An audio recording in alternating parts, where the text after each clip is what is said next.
The world finally is waking up. The Make America Healthy Again movement with RFK's new food pyramid is exposing the food industry's role in obesity crisis. So they were telling us for over 50 years to eat heart-healthy grains, but our bodies were responding by building these protective shields of fat to save us from the toxin in those grains. The official guidelines discredited anyone who proposed low-carb diets. Why did this happen? Well, there's a deeper reason they wanted us eating grains, Wellness Warrior. The system didn't just break our metabolism, it hijacked our minds. Today, we aren't just talking about how to lose weight, we're talking about how to stop the deep-seated body shame and how to get our lives back. We're moving past the math and into the psychology of why our bodies and our brains have been trapped in a cycle of survival mode. I'm not a doctor. I'm a researcher of my own health and a student of the doctors I trust. I'm sharing this so you can better bring questions to your own doctors. Let's be partners in our healing, right? Your mental health and physical health matter the most. So be involved in the decisions. Wellness Warrior, if you've ever looked at a picture of yourself or yourself in the mirror and felt like a stranger, I want you to put a heart emoji in the chat because I remember being heartbroken when I was working and my friend took this black and white beautiful picture of me, but oh my gosh, was I overweight. Today, we are reclaiming our identity. That picture in our head is going to match what we look like. And in my last video, we talked about how fat is a shield, right? It protects our body. Our body is doing it, is protecting us. But if we're really honest about how that feels, so this protection, we look in the mirror and see that stranger. And it reminds me of when I was a little kid. You know how your parents, well, okay, you know how to get dressed. Or you know how to ride your bike around the block and you feel all adult and big. Or even you want to stay out late when you're a teenager. But your parents are so scared and protective. They have all these rules trying to keep you safe. These are reasonable rules. I understand that now that I'm an adult and I have my own daughter. And of course, I want her to be as safe as possible. So they're reasonable rules. But those rules made me feel like a child, not trusted, and it made me different than my other friends because they were all allowed to ride around the block. They were all allowed to stay out later than I could. It made me feel different.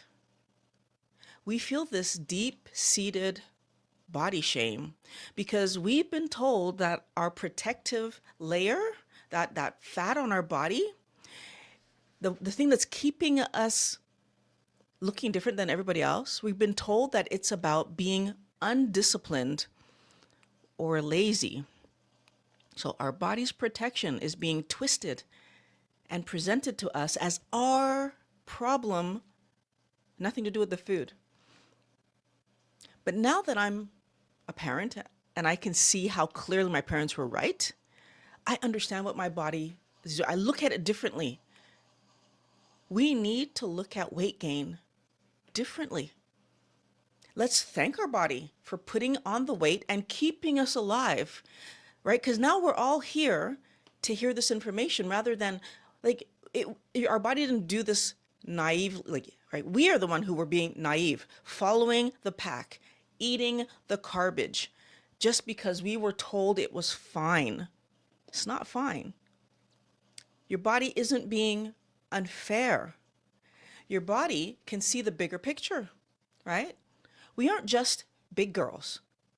We are following the pack, eating what the old food pyramid told us to eat, and our weight was just rising and rising and rising to the point where I was actually obese. You realize I used to choke on that word before? Why can't I say it now? Because I needed to really accept that that was my story if I wanted it to change. We can't change something we're not acknowledging, Wellness Warrior. Of course, this creates a dilemma. We feel hungry, we eat, well, we want to eat all the time, so we end up eating all the time, but we also want to lose weight. So we have this natural fear of anger. It's normal, right? When we get hungry, we look for food because that's what we're supposed to do. But food companies have taught us that the rumbling in our tummy is a medical emergency that requires a snack. There's a huge difference between I'm hungry, I should look for food, especially the history we came from, where it would take sometimes hours to catch something. And it would even have been smart to have caught something before I got hungry. There's a difference between that and fearing that my whole system will shut down, which is what we've been taught, right? That somehow being hungry, like if we don't get our kids food within minutes of them being hungry, the world is going to, no, it's not reality. But this has been pumped into our head like it's the truth. We also use food as an emotional pacifier to soothe us when we're stressed, right? When the world feels out of control. Here's the problem. Have you been on TikTok lately? Have you been on any short content feed lately? Of course, the world feels out of control. Everybody's on there talking about everything and mostly lying about how amazing things are. And for the rest of us who are living a normal life, well, then what's going on? Why is my life not perfect like theirs? And the world feels crazy. And here's the truth about what's going on. On a carnivore or keto lifestyle, we can see it clearly that satiety is what actually matters. All those influencers that you see talking about their gym routine and their morning routine and not blah, blah, blah, blah, blah, that's keeping them thin, it's a bunch of garbage. And even if my gym routine is keeping me thin, is it keeping my body internally healthy? Because that's what actually matters. If I look like a model, but my heart has a problem, or my lungs, or my kidneys, or my whatever has a problem, does it matter? I can tell you with all clarity that if your body hurts, nothing else matters because I've lived it. When my hip was hurting, it was the only thing I was thinking about. I did not care about my weight. I was willing to eat my keto lifestyle, even though at the time I thought there's no way this doesn't put weight on me, all the fat they're telling me to eat. My hip was hurting that bad that I got to a point where I was like, I'm going to try it anyway. Wellness warrior, when your body hurts, nothing else matters. And I want us also to understand that calories are a distraction to keep us frustrated and eating junk. Their junk, the junk that they make a bunch of money off us eating. They want us eating that stupidity. When we eat real animal protein with the accompanying fat, our satiety signals, they finally go off. For the first time, our body is able to access the fat that's on our body. Right? This fuel, it can not only energize itself with it, it can build structure because guess what our brain is made of? Yep, brain is made of mostly the most important organ in your entire body, made of mostly fat. But that's not surprising because even this stuff right here, the skin, is made of fat. We don't understand that our entire body is made of fat and protein. Every single cell is a bunch of fat and protein, but mostly fat. Like fat is so important. Fat is so important. The less sugar we eat means we stop the internal damage. So this glycation that most of the credible doctors will actually talk about, we want to minimize glycation. So I want you to think of it as your insides are actually caramelizing, right? Or if you're a man, you can think of it as rusting, right? Whichever one, but caramelizing makes more sense. When you boil sugar and it caramelizes, it like sticks together and whatever. This sugar that we keep eating is sticking to our proteins, creating glycation. And we have proteins, like I said, in every single cell. So glycation happens everywhere in the body, in our brain, in our heart, in our kidneys, in our lungs. Glycation can happen anywhere.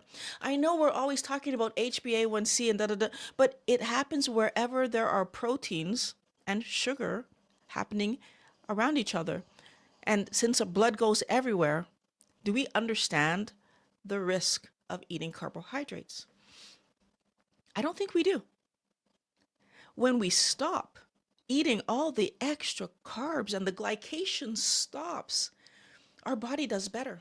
My brain fog lifted, and I didn't know I have brain. I think for a living. I think for a living. And I didn't realize I could think clearer. And now that I stopped eating the stupidity, I think clear. I remember things like that. Like, I don't have to look up as much as I used to have to look up before. The cravings stop. Oh my gosh. I don't know if that's my favorite part. It's hard for me to the thinking more clearly and the craving stopping. They're like, so they fight back and forth for which one was my favorite one.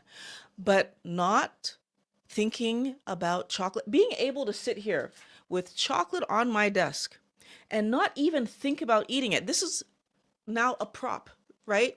And I have more than one kind, right? I have these too, because I don't care.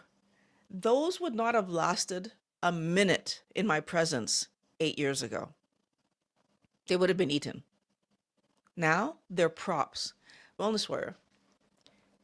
And it's not even like they're not my chocolate that I would eat. Those are actually Wellness Warrior. The cravings actually stop. We're no longer pacifying ourselves with food. We're fueling ourselves with food. We're using it for what it was meant to do, to fuel our bodies and build our bodies. It's amazing. The ultimate goal that we have isn't about a number on a scale. This is another distraction that the companies have us on. That, I mean, can we understand that before we invented scales, nobody weighed themselves? How did you know you were healthy? You were running, and so running fast enough to catch what you're going to eat, or running fast enough not to be eaten. That's how you knew you were healthy. Today, we're checking numbers on a scale. Like, how much I weigh matters that it doesn't. It doesn't matter that much. How much I weigh is an indication of everything that's on me, including the clothes I'm wearing. Am I wearing shoes or not? Have I gone to the bathroom today or not? What my body weighs is not an indication of my health. And okay, let's say I just check my body. I'm still, if I have inflammation going on, whether it's inflammation because I'm eating wrong or inflammation because I got hurt, is that an accurate depiction of my health long term? No, it's a snapshot in a moment. I'm not saying you shouldn't know how much you weigh. So let me just be clear about that. What I'm saying is that's one indication of a bunch of things. And what's more important is actually being in control of what you eat. For years, we promised ourselves that we would stop eating junk. And how long did that last? For me, if I made it a week, that was a lot. But when you eat real food, so that's meat, fish, poultry, eggs, and salt.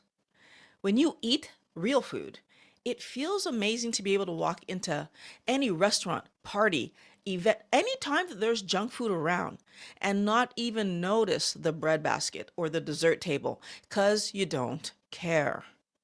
That is the actual freedom that comes along with eating real food.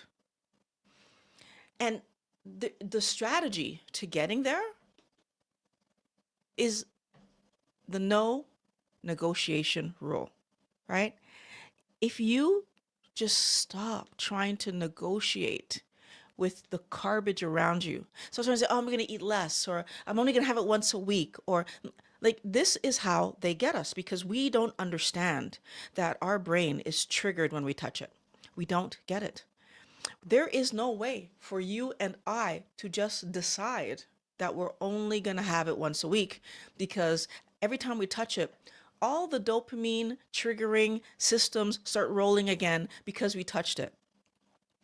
How far away from eating this stupidity would I actually need to be for it not to trigger me? I don't know. That's why I haven't touched it, right?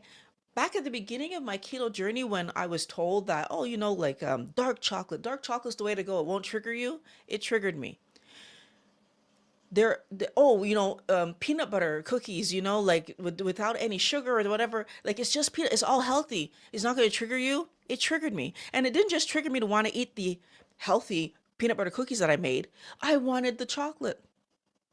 Now, I know there's some of you out there that are like me, where you're eating the keto-friendly snack, and then you realize that your brain is saying, oh, I want the cookies, or I want the ice cream, or whatever the thing is that you were chasing. For me, it was chocolate. I would eat, even when I was eating nuts, I would eat the nuts and then turn around and I would like think about it. I would be like in my head a little bit like, now, of course, I would never touch it because I know better.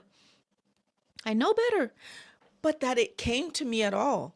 Now, the stuff doesn't come to me. I don't think about it. We need to decide that garbage isn't food.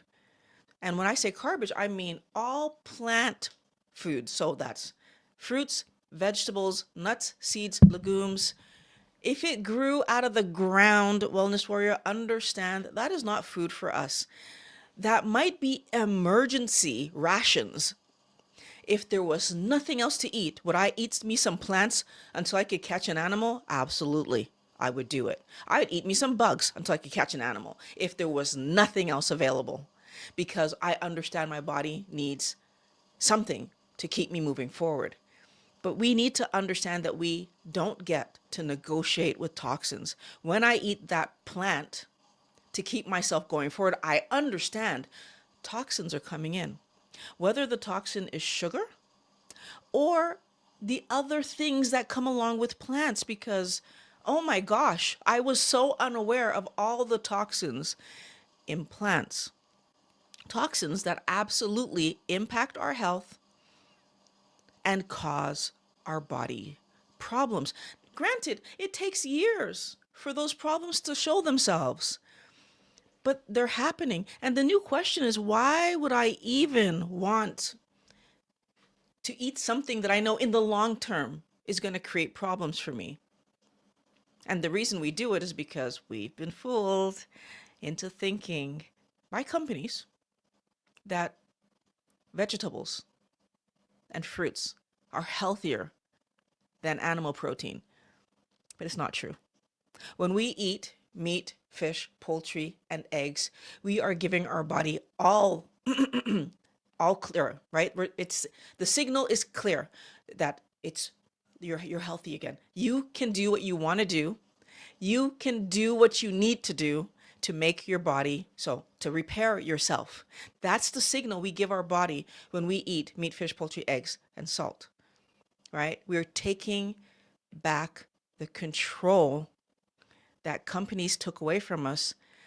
And it was so sneaky, right? Because they get us to do it to ourselves. We eat that healthy vegetable and fruit, and then we crave, these silly things. We crave these things. I know not all of you it was chocolate. Some of you it's other things, but we crave those things because of the healthy vegetation that we're eating. They get us to do it in this healthy way, and then we blame ourselves for not being able to just not eat one cookie, not able to eat 3 chips. That's the setup, Wellness Warrior. Fixing our metabolism is the best life insurance policy that money can't buy for you. Fixing our metabolism, like it's the most important thing you are ever going to do. We're moving from chronic management to metabolic flexibility. And that's where the real equity is, Wellness Warrior. So when you finally match your outer appearance to that youthful, vibrant spirit that you feel inside, Your confidence doesn't just grow, it explodes. And that's the thing about confidence, right? It's not something that you can fake. When you're living the reality that you want to live, you feel confident. So when the internal vision of you matches what you see on the outside, it feels right and you're confident. And you know what the worst part is? But it's also the best part?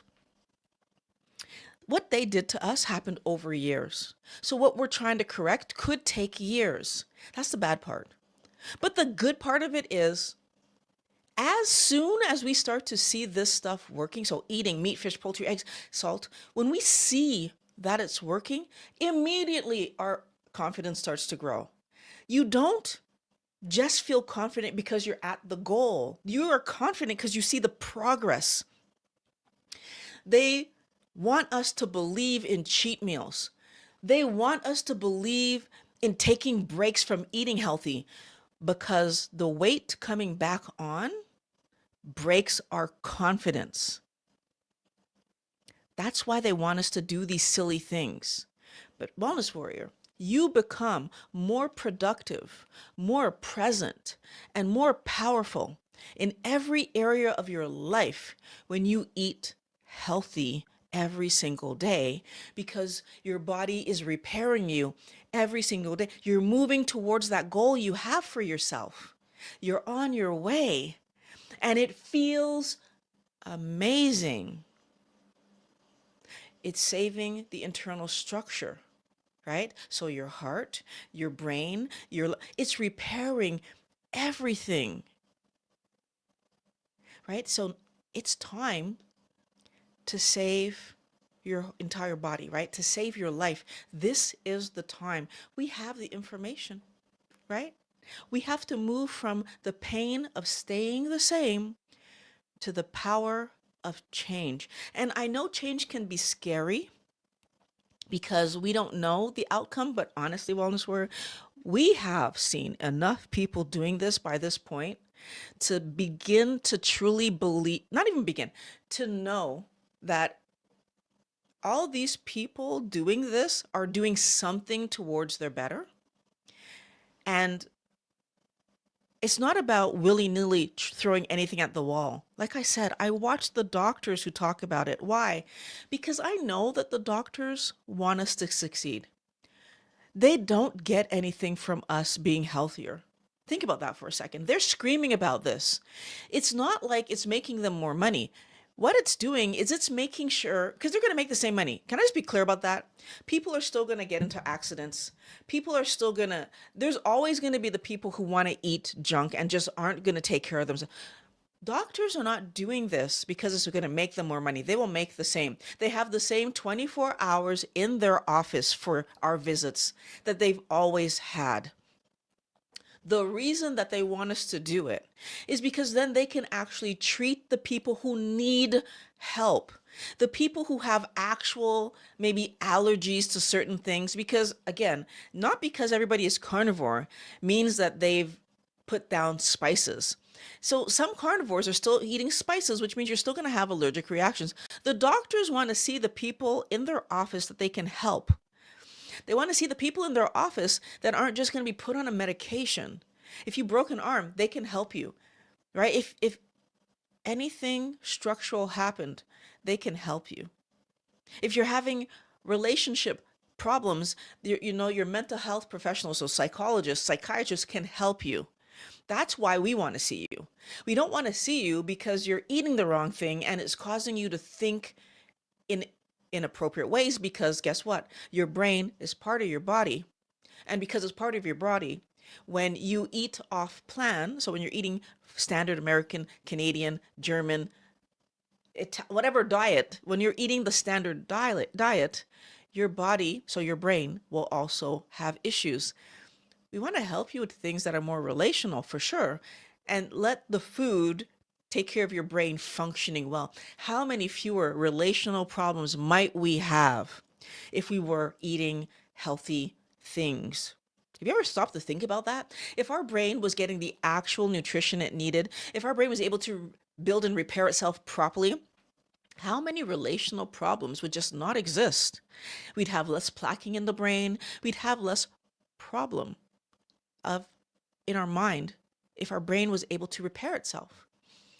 To truly silence the food noise that happens and move from the shame cycle to mastery, you need to turn off the programming that tells your brain to keep overeating, wellness warrior. This is so important. You need to turn it off.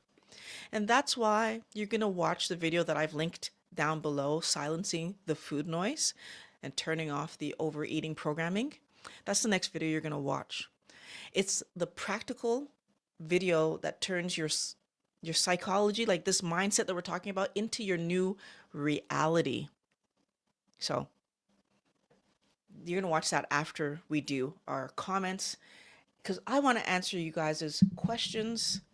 And what do you think about this topic that we're talking about today? I'm super interested to know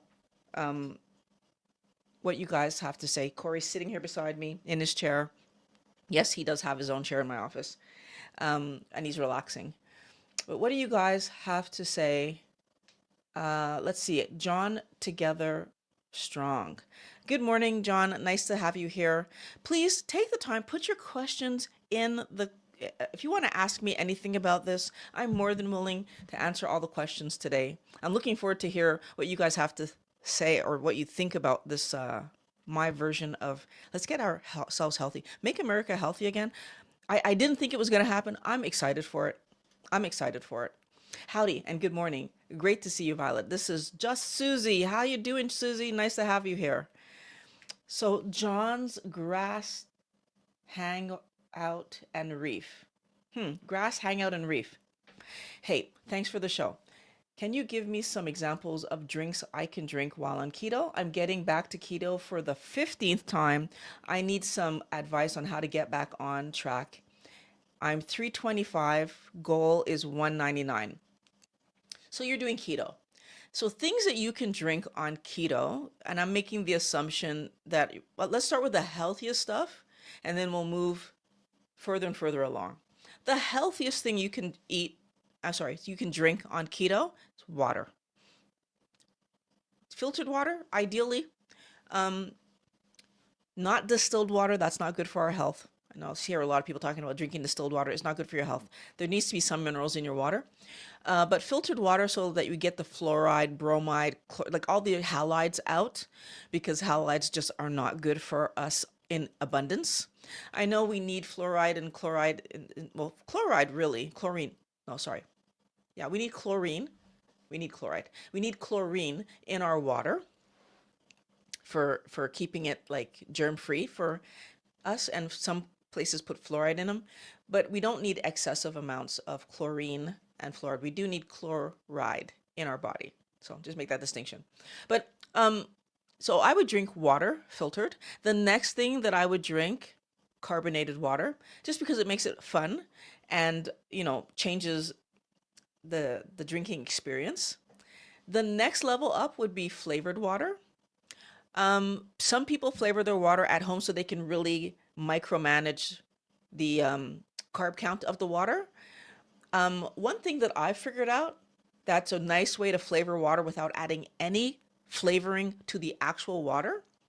If you put a wedge of lemon on your water rim of your cup, like so let's say you have a glass of water and you put a lemon wedge here and you drink it.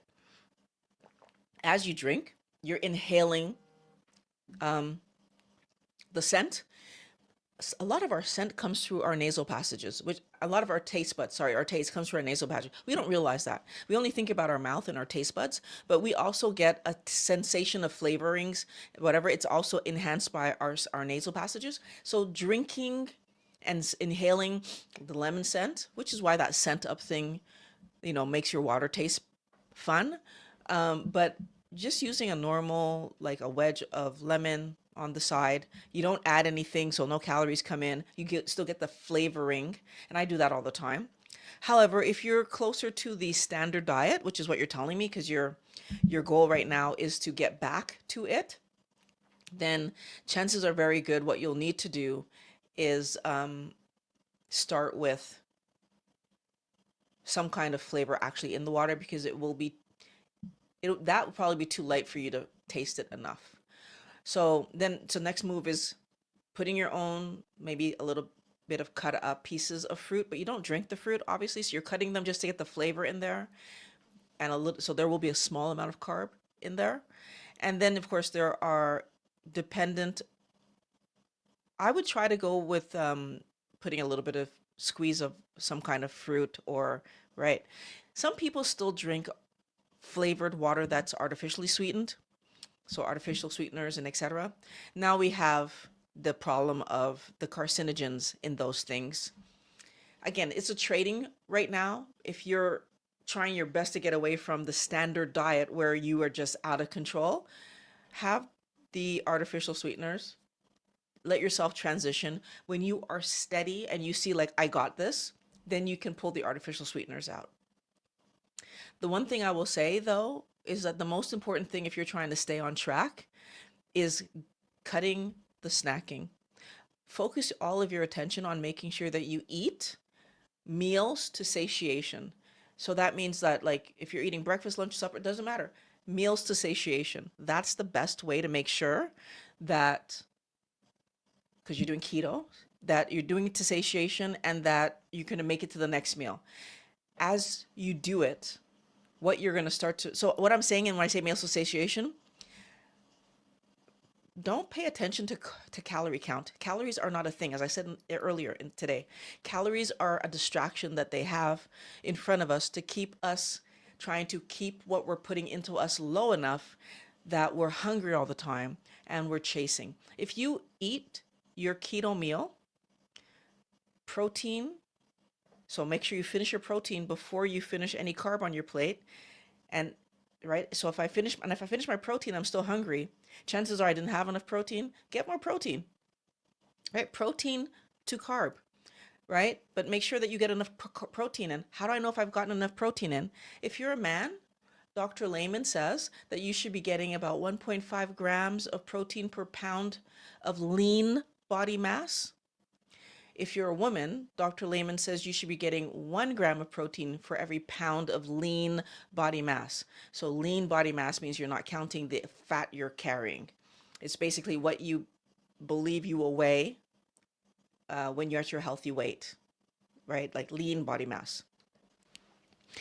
If you do that well, so you'll have enough protein, whatever little bit of carbohydrate you ate for fun, because we eat carbohydrates for fun. They're not a necessary thing for us to eat. Whatever little bit of carbohydrates you eat for fun will be eaten for fun, and then you should be able to make it to your next meal. Eventually, you might realize that you only need 2 meals, or even can get through on 1 meal, eating to satiation and making it a whole 24 hours. This is the beauty of eating healthy, Wellness Warrior. We start to see where we were so afraid of being hungry before, but in fact, we were hungry because we were eating the wrong thing. And that many of us, myself included, go 2 meals a day or 1 meal a day, and it's no problem. Okay. Hello, John's Grass Hangout and Reef. Violet, you're the best. Also want to know about what I can do to lower my kids' carbs. They're 7 and 8. I think the most important thing that we can do is teach them properly. So here's the thing: a 7 and an 8-year-old can understand what healthy eating is, and then you make good rules for them around eating healthy. And what I would do, and again, if I could do this all differently with my own daughter, this is what I would have done. So I'll tell you what I did originally. My daughter did not have any junk food at all, no candy, no soda, nothing. Like, so when I say junk food, I mean labeled junk food. She was allowed to have juice, milk, water as drinks. She didn't like juice, so she didn't drink it much. My daughter, 0 to 4, didn't like sweet stuff, so she drank milk and water. And then when she was 4, that's when I said, okay, she's allowed to have that stuff. Again, back then I didn't know what I was doing. So from 4 years old on, the rule was no junk food before noon. And but I mean, she didn't like junk food anyway, so for in my house it was never a problem. But it was when she went to grandma's or aunties or whatever, like that's where the rule really came into effect. Don't offer her any junk food before noon. Afternoon, and it had to be after she had had lunch. So she must have breakfast and lunch. If she has lunch at 2, that's when she can have junk food after that. And again, I was really flexible about when she ate because I had a really good pediatrician that taught me that children will eat when they're hungry, leave her alone. My pediatrician was from Africa. Love that that's where she was from because she taught me some really good base things. Here's what I would have done differently. First of all, there would have been no junk food. I would have leaned into the fact that my daughter never liked fruit. She liked vegetables. So that was her thing. She liked bland vegetables. My daughter from 0 to 6 years old liked bland stuff. So when she was very young, and part of the reason my pediatrician told me anything about how I was feeding her is I was concerned she didn't want to eat the baby banana. And my pediatrician said, well, don't feed it to her. It's like she said there was no reason for her to eat banana anyway. And she told me, like, if she likes vegetables, give her the vegetables. She doesn't have to eat fruit. That made my life so much easier. My daughter ate vegetables.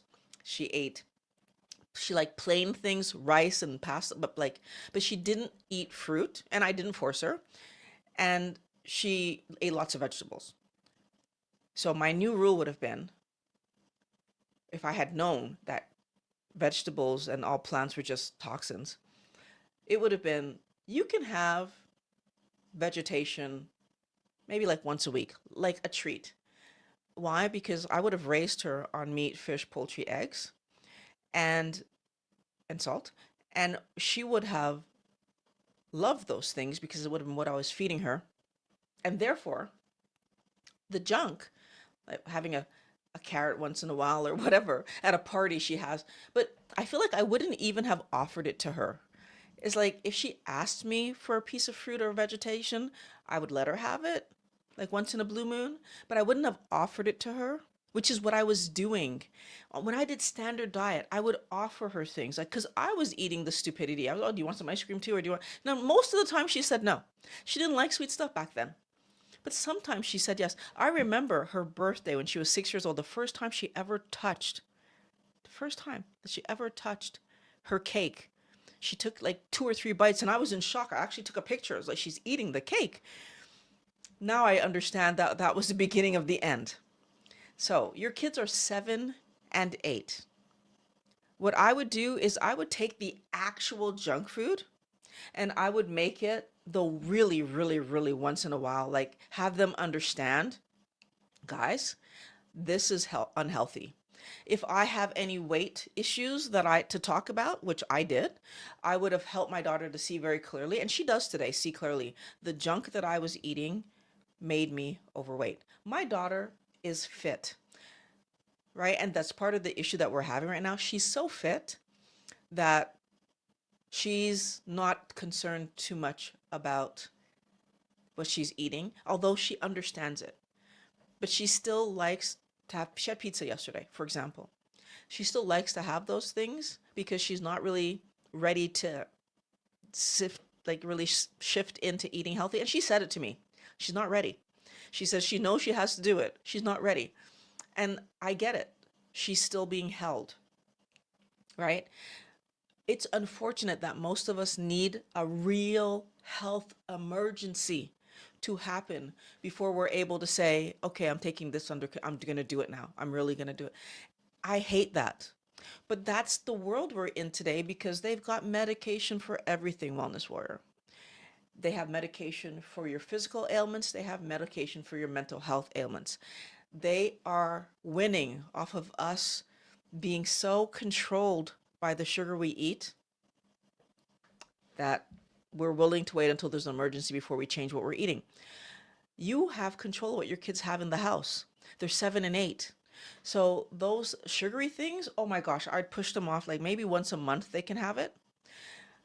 And fruits, I would try to make sure that it's no more than once a day and let that become the sweet treat they're having. And trust me, they're going to start to see the fruit as the sweet thing because they're not having all the other junky things. But the other thing that it would be important for you to do is pay attention to your side dishes. This is the one a lot of people who have kids who are, and they're keto and carnivore, and they have kids, this is the one where they struggle, is that they don't see how these side dishes that we're giving them that are straight starch still keeps them chasing the ice cream and the cookies and the and all the real junk food. But if you are able to help your kids to see, okay, vegetables, which are lower, like less, we can have less carby options than, for example, the pasta that our kids love to have. Rice is quite high in too. And it's a starch. It like breaks down really quickly. But every piece of vegetation has its different problems. So I can't even pick one. Like I would say broccoli is what I did my keto lifestyle on. So broccoli, cabbage, cauliflower, asparagus once in a while. Uh, that's what I mostly had in terms of vegetables. My fruits were, because I did have olives and avocado, but very low glycemic. Now, like I look at that stuff, the toxin in broccoli, which Dr. E told me, which I can't remember the name of it, but it's horrible, and the toxin in avocado, which is in most plants though, which is oxalates. So like everything is going to have a trade of good versus bad. The most important thing for you is realizing that the vegetables are still better than these really quick breaking down starches, which Dr. Eckberg helped me to understand, like can actually be more chasey than the vegetables. So, like in my mind, I'd rather still go for vegetables than pasta and rice and potatoes and carrots, which are the starches that break down just so dang fast that our kids are going to be more triggered by them and they're going to want the cookies and the ice cream and the whatever. Once your kids, like say if you start today, 7 and 8, by the time they're like 10 and 12, they'll probably have a much better understanding if you lean into helping them see how much better they regulate. I'm going to guess that when they really put the junk food down, you're going to see a difference in how calm they are in terms of like their problem solving ability, in terms of their ability to like regulate their emotions. If either of them have ADHD, Dr. E talks about people that really get good regulation by putting down the high carb things. Just mental health wise, we do better when we put down the high carb things. So that's another great way for people to, for you to help them to see it, right? And for all of us to see it. Look at how your mood is eating the junk versus allowing yourself to put it down. So, and our kids are smart when they're getting in trouble less at school because they can see that they were listening better and things are going better. And like, like you can help them see like, hey, look at how well you're doing and how much better your grades are going and all the things because you changed how you're eating. And kids like to feel good just as much as adults do, right? A lot of us only end up putting down the junk food because our weight is rising or we have a health scare. But don't underestimate how smart our kids are. They want to do what's good for themselves. Good morning, Pat. Nice to have you here. We actually drink a lot of bubbly water. Oh, okay, you're answering, John. Let's see. You take me to the longest. You take me to the longest time to learn that the first hour and a half of the day is the most important part of the day. Okay, so the first hour and a half of the day is the most important part of the day. You know what? I mean, I definitely feel like the problem that we have, just going to this most important part of the day, we've been told forever. Breakfast is the most important meal. Breakfast is important, and then they trained us. Breakfast has to happen like when you wake up. How many of us can remember waking up and our kids getting up, and the first thing they want to do is play? Our kids don't beeline to the kitchen initially. They wake up and they go get toys. And the funny thing is, when you start eating keto, what you realize is that you wake up and you're not hungry immediately. Like I used to wake up in the morning because I was hungry, right? That would wake me up out of my sleep. And now I wake up and I get up and I do stuff. And like it is, what time is it right now?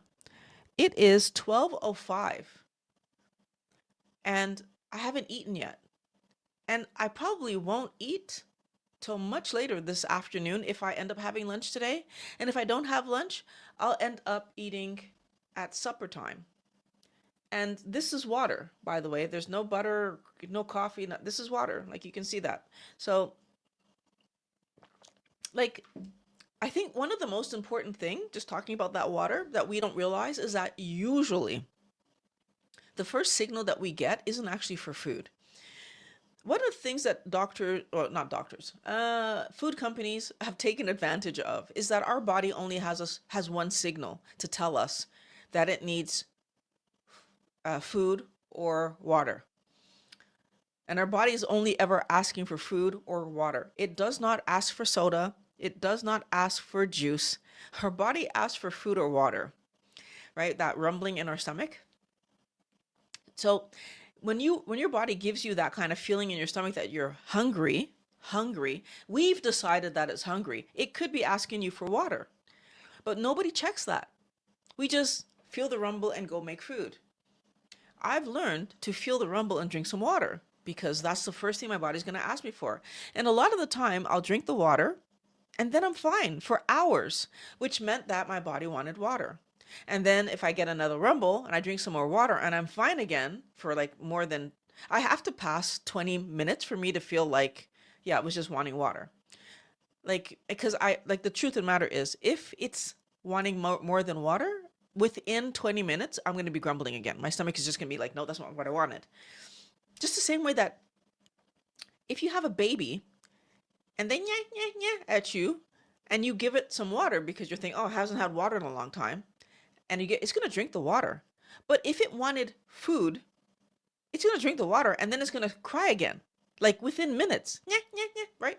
So we have the same signals and the same pathway. Like it doesn't change because we got bigger. What changed is our ability to walk over and choose to eat food because that's what we were taught to do. Right? Breakfast is the most important meal of the day. It has to happen between 7 and 9. But all these stupid rules, why do we think it has to happen between 7 and 9? Because most restaurant services, like if you're not seated by 9 and like on the plate, like if you try to get there at 11:30 to have breakfast, they're like, oh, we're not serving breakfast anymore. If you're just ordering breakfast at 11:25 and everyone else is walking out and everyone else is in there ordering lunch, you feel weird. We've created all these scenarios around us to make us feel. Some restaurants start serving lunch at 11 o'clock to help the people that have earlier lunch, even 10:30 at some places, because, oh yeah, I'm on lunch break. Can you break me, right? So, and now I'm eating breakfast and someone's over there eating lunch and I feel weird. I feel weird. Why should I feel weird? This is my breakfast. And if I have my breakfast at 2 o'clock, if I have my breakfast at 3 o'clock, all breakfast means is I'm just breaking my fast. Because when you drink water, there's no energy coming in. When you eat food or drink something with energy coming in, you're breaking your fast. And yes, when you eat things that have energy in them, you're breaking your fast. The other day, somebody asked me in my comments, they said, I wish we had a better word for calories, some way for people to understand, like, that energy. And we do have a word. It's called energy. That's the word. Energy coming into the body is something that we all understand. And we had that word always, right? Because it takes energy to do stuff. I want us all to really stop and just understand that we don't need influencers or companies to give us more words to confuse us. We need to lean into the words we already understand and then use them appropriate. How much energy is coming in and what kind of energy is coming in? If I'm choosing the healthy energy, fat-based energy, then my body's going to do well. If I'm choosing the unhealthy energy, carbohydrate energy, okay, why is that unhealthy energy? Because I don't need to eat it. My body makes all the carbohydrates. So endogenous carbohydrate energy, absolutely healthy. My body makes the exact right amount all the time on repeat. It knows how, the right energy. Exogenous, coming from the outside, carbohydrate energy, no, I'm eating for fun. That is not the right energy. Now, I can't tell you what to do. If you want to eat for fun, you're going to eat for fun. All I'm saying is you're eating for fun. If we label things appropriately, then we will be able to see the reality of what we're doing. So that first meal, those first few hours of your day, yes, I encourage you. That first hunger signal, so that first stomach rumble, what if we start calling it what it really is? That first stomach rumble, verify if that's for water or if it's for food. If it's for water, you'll probably be fine for a few hours. If it's for food, probably in a few minutes, you'll be hungry and be like, okay, I need to make myself some breakfast. Not every person has the luxury that I have, that you can have a meal whenever you feel like it, right? Some people do live from home, work from home, work from home, and they can have a meal whenever they want. But some people, like they're on such a tight schedule that they need to bring that meal with them or eat it before they go to work, depending on your actual scenario. And so there's a lot of fear that you're not going to be able to manage a day. My suggestion to you, on the weekend, see what happens. Rather than getting up and having breakfast, which is your habit, wake up and wait for the first signal from your body that you need something, and then give yourself water and see how long it is before the actual hunger signal happens. So was that water signal a hunger signal or a water signal? Right? Was it a food signal or a water signal? That first grumble of your stomach. If it was water, terrific. Maybe you go another hour or two. You get another grumble, drink some more water. Okay, was that and I'm not saying load up on water. I'm not saying you drink a gallon of water. You saw what I just did there. I took a sip of water, right? Drink water until you feel like, okay, I don't feel hungry anymore. But not like, this 1 cup of water would probably last me 2 or 3 attempts at that. I would drink a drink. Okay, oh, I feel better. Like maybe I drank a third of the cup. And then I go on with my day. That's another lie that they've given us. Oh, we need 2 gallons of water per day or a gallon of water or however much the stupidity, 8 cups of water, whatever it is, the dumb number. No. You don't necessarily need all of that in actual water because the food you eat, even animal protein, has water in it. Because why? We are made of water. Right? So that's why when you dehydrate protein, so if you ever like a beef stick, if you weighed it before it got dehydrated down into like a beef stick, the weight of that would have been much more. Why? Because you're pulling the water out. That's all you're doing in that process. Which, if you think about the poor kibble that you feed your pets, how dehydrated, it's not even just dehydrated, they kiln that stuff at like 300 plus degrees. Like they're ruining the food, by the way, for our pets, but that's a whole other conversation. By the time you get to the point where you're actually eating your meal, what time is it on the weekend? And then you're going to have a more realistic idea of like, okay, at work, like, do I have to fret so much? I got that word from Elizabeth this week in our meeting. She said that, and I was like, fret, okay. Worry, fret, the same thing. I feel like she said fretting is a little bit less than worrying. But anyways, do I have to worry so much about when I don't feel hungry for breakfast before I leave the house? Could I actually make it to lunch? And I feel like a lot of you would probably realize if you actually took the time on the weekend to only eat when you were actually hungry, you'd realize that you would make it to lunch easily. But you're not going to know that if you don't pause and let yourself try. And you're not going to let yourself try until you understand that the lies we've been told by these companies were lies. That's all it was. They were just trying to get us to eat their product. They want us to eat Cheerios. They want us to eat Frosted Flakes. They want us to eat, all these stupidity cereals that we're eating, Rice Krispies even. Oh, there's no sugar added. You don't need to add sugar. Rice is sugar. All these stuff where they say there's no sugar added. Plants are sugar. They don't have to add sugar. The thing we're eating is sugar, and then they dry it out so that we denature the protein that's in there. That's another thing that's so frustrating is, like when they dry it and powder it and do all the things to it the way that they're doing, are we even getting the level of protein from the plant that we think we're getting?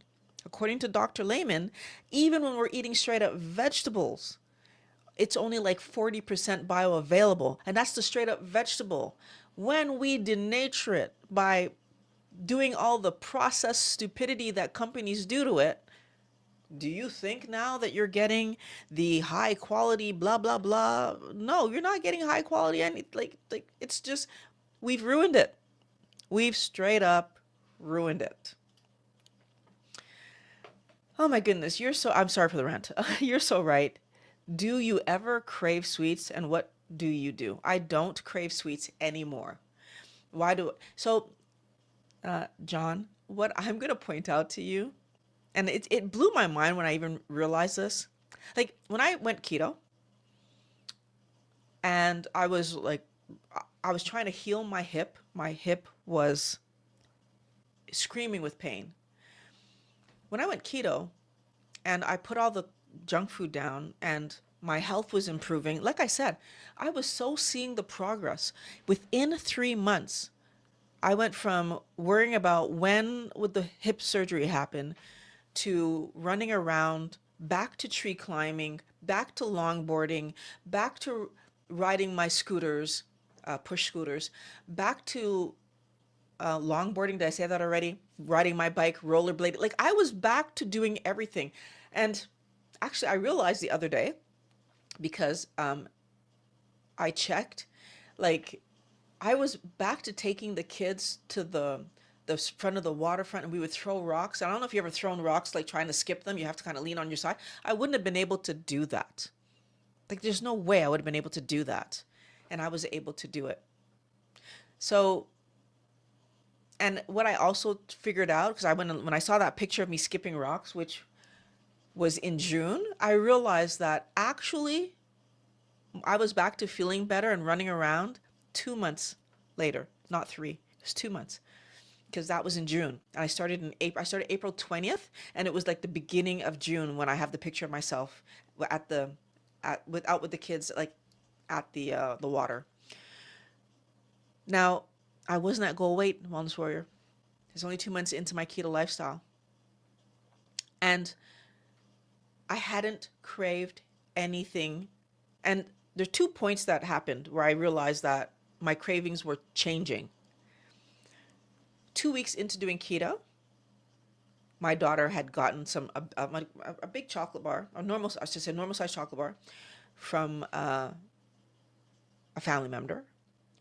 And it was sitting on the counter in my house. Now, what I did to help myself when I was doing keto is I stopped buying junk for her, and she was eating all of her junk at grandma's. But that chocolate bar came into the house. It was in her bag. She put it on the counter.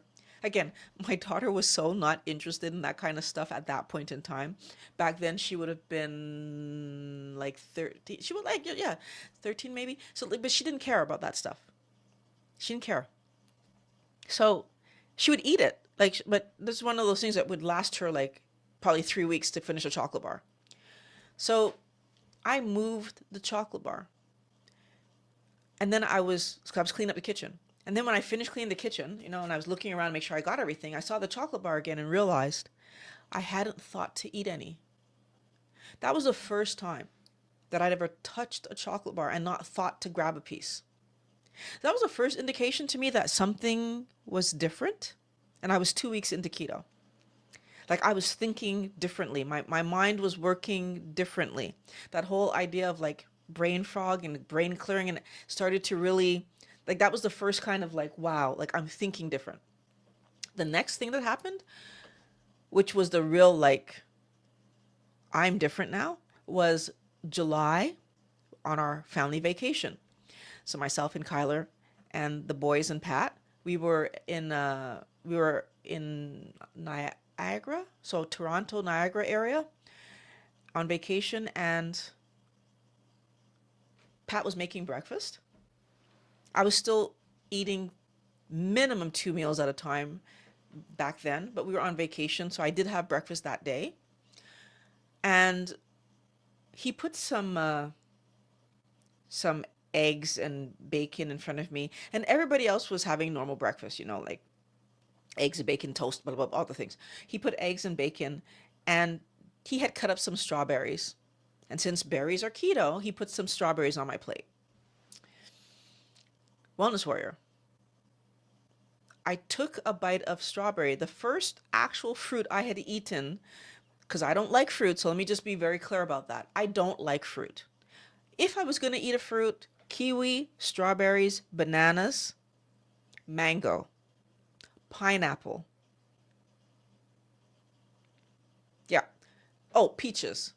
Okay, do you see a thread here? If I was going to eat a fruit, it's the sweetest possible fruit with the least amount of like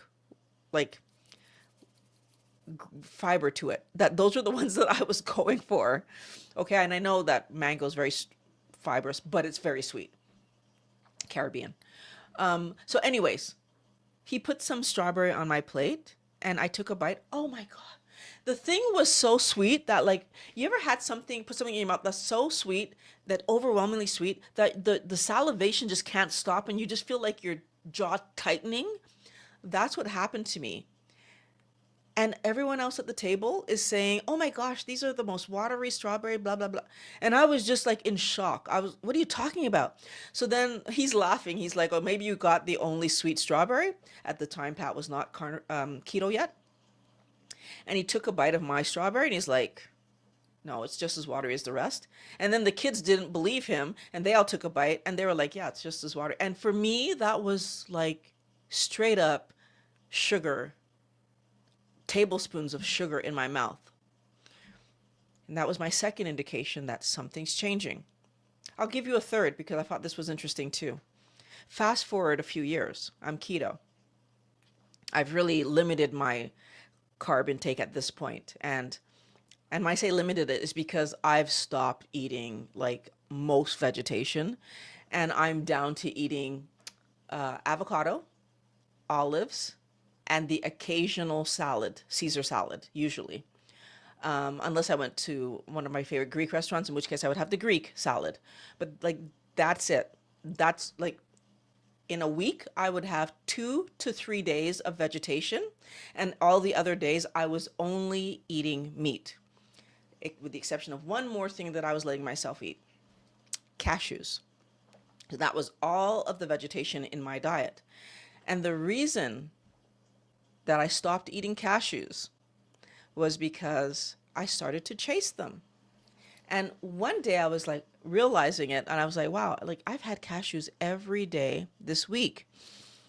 And as I was eating the cashews, something clicked in my head. They tasted sweet.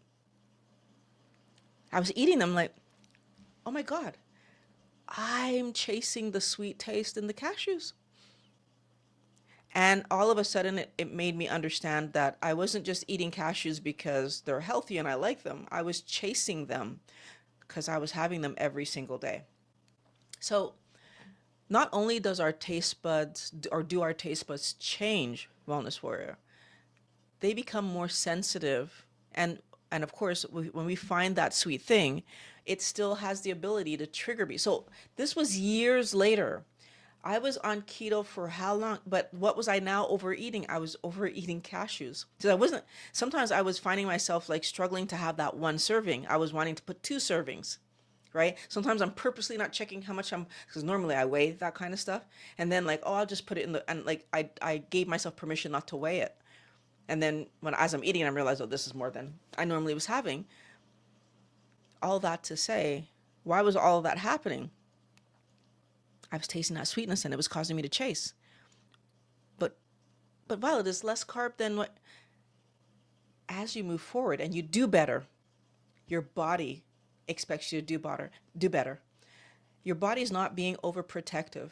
Your body is not being, sensitive. Your body is showing you the problems in the foods that we eat.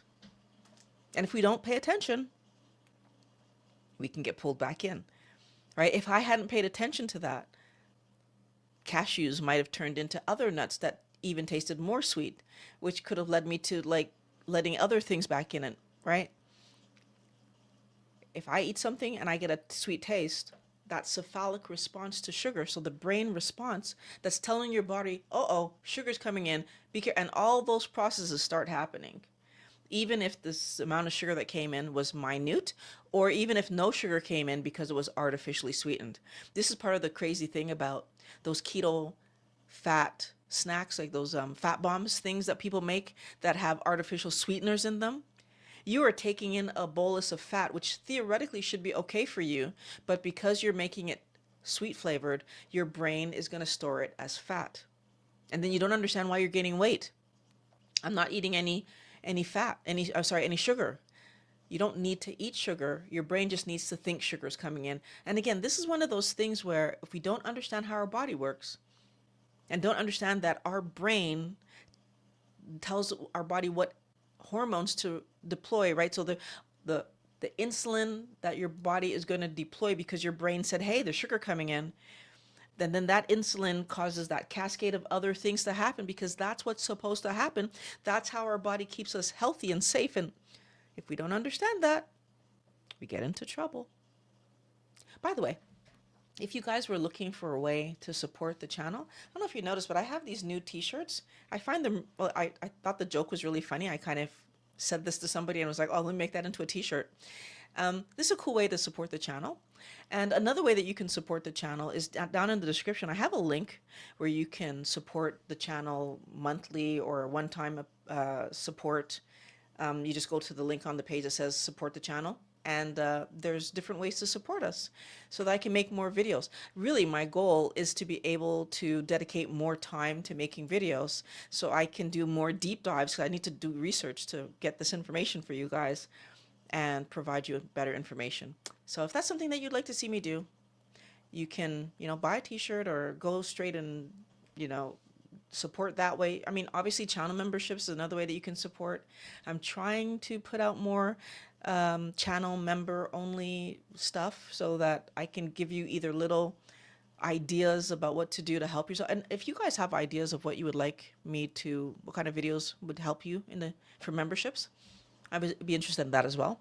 I don't want to change my free stuff. I want my free stuff to be the amazing good information for everybody.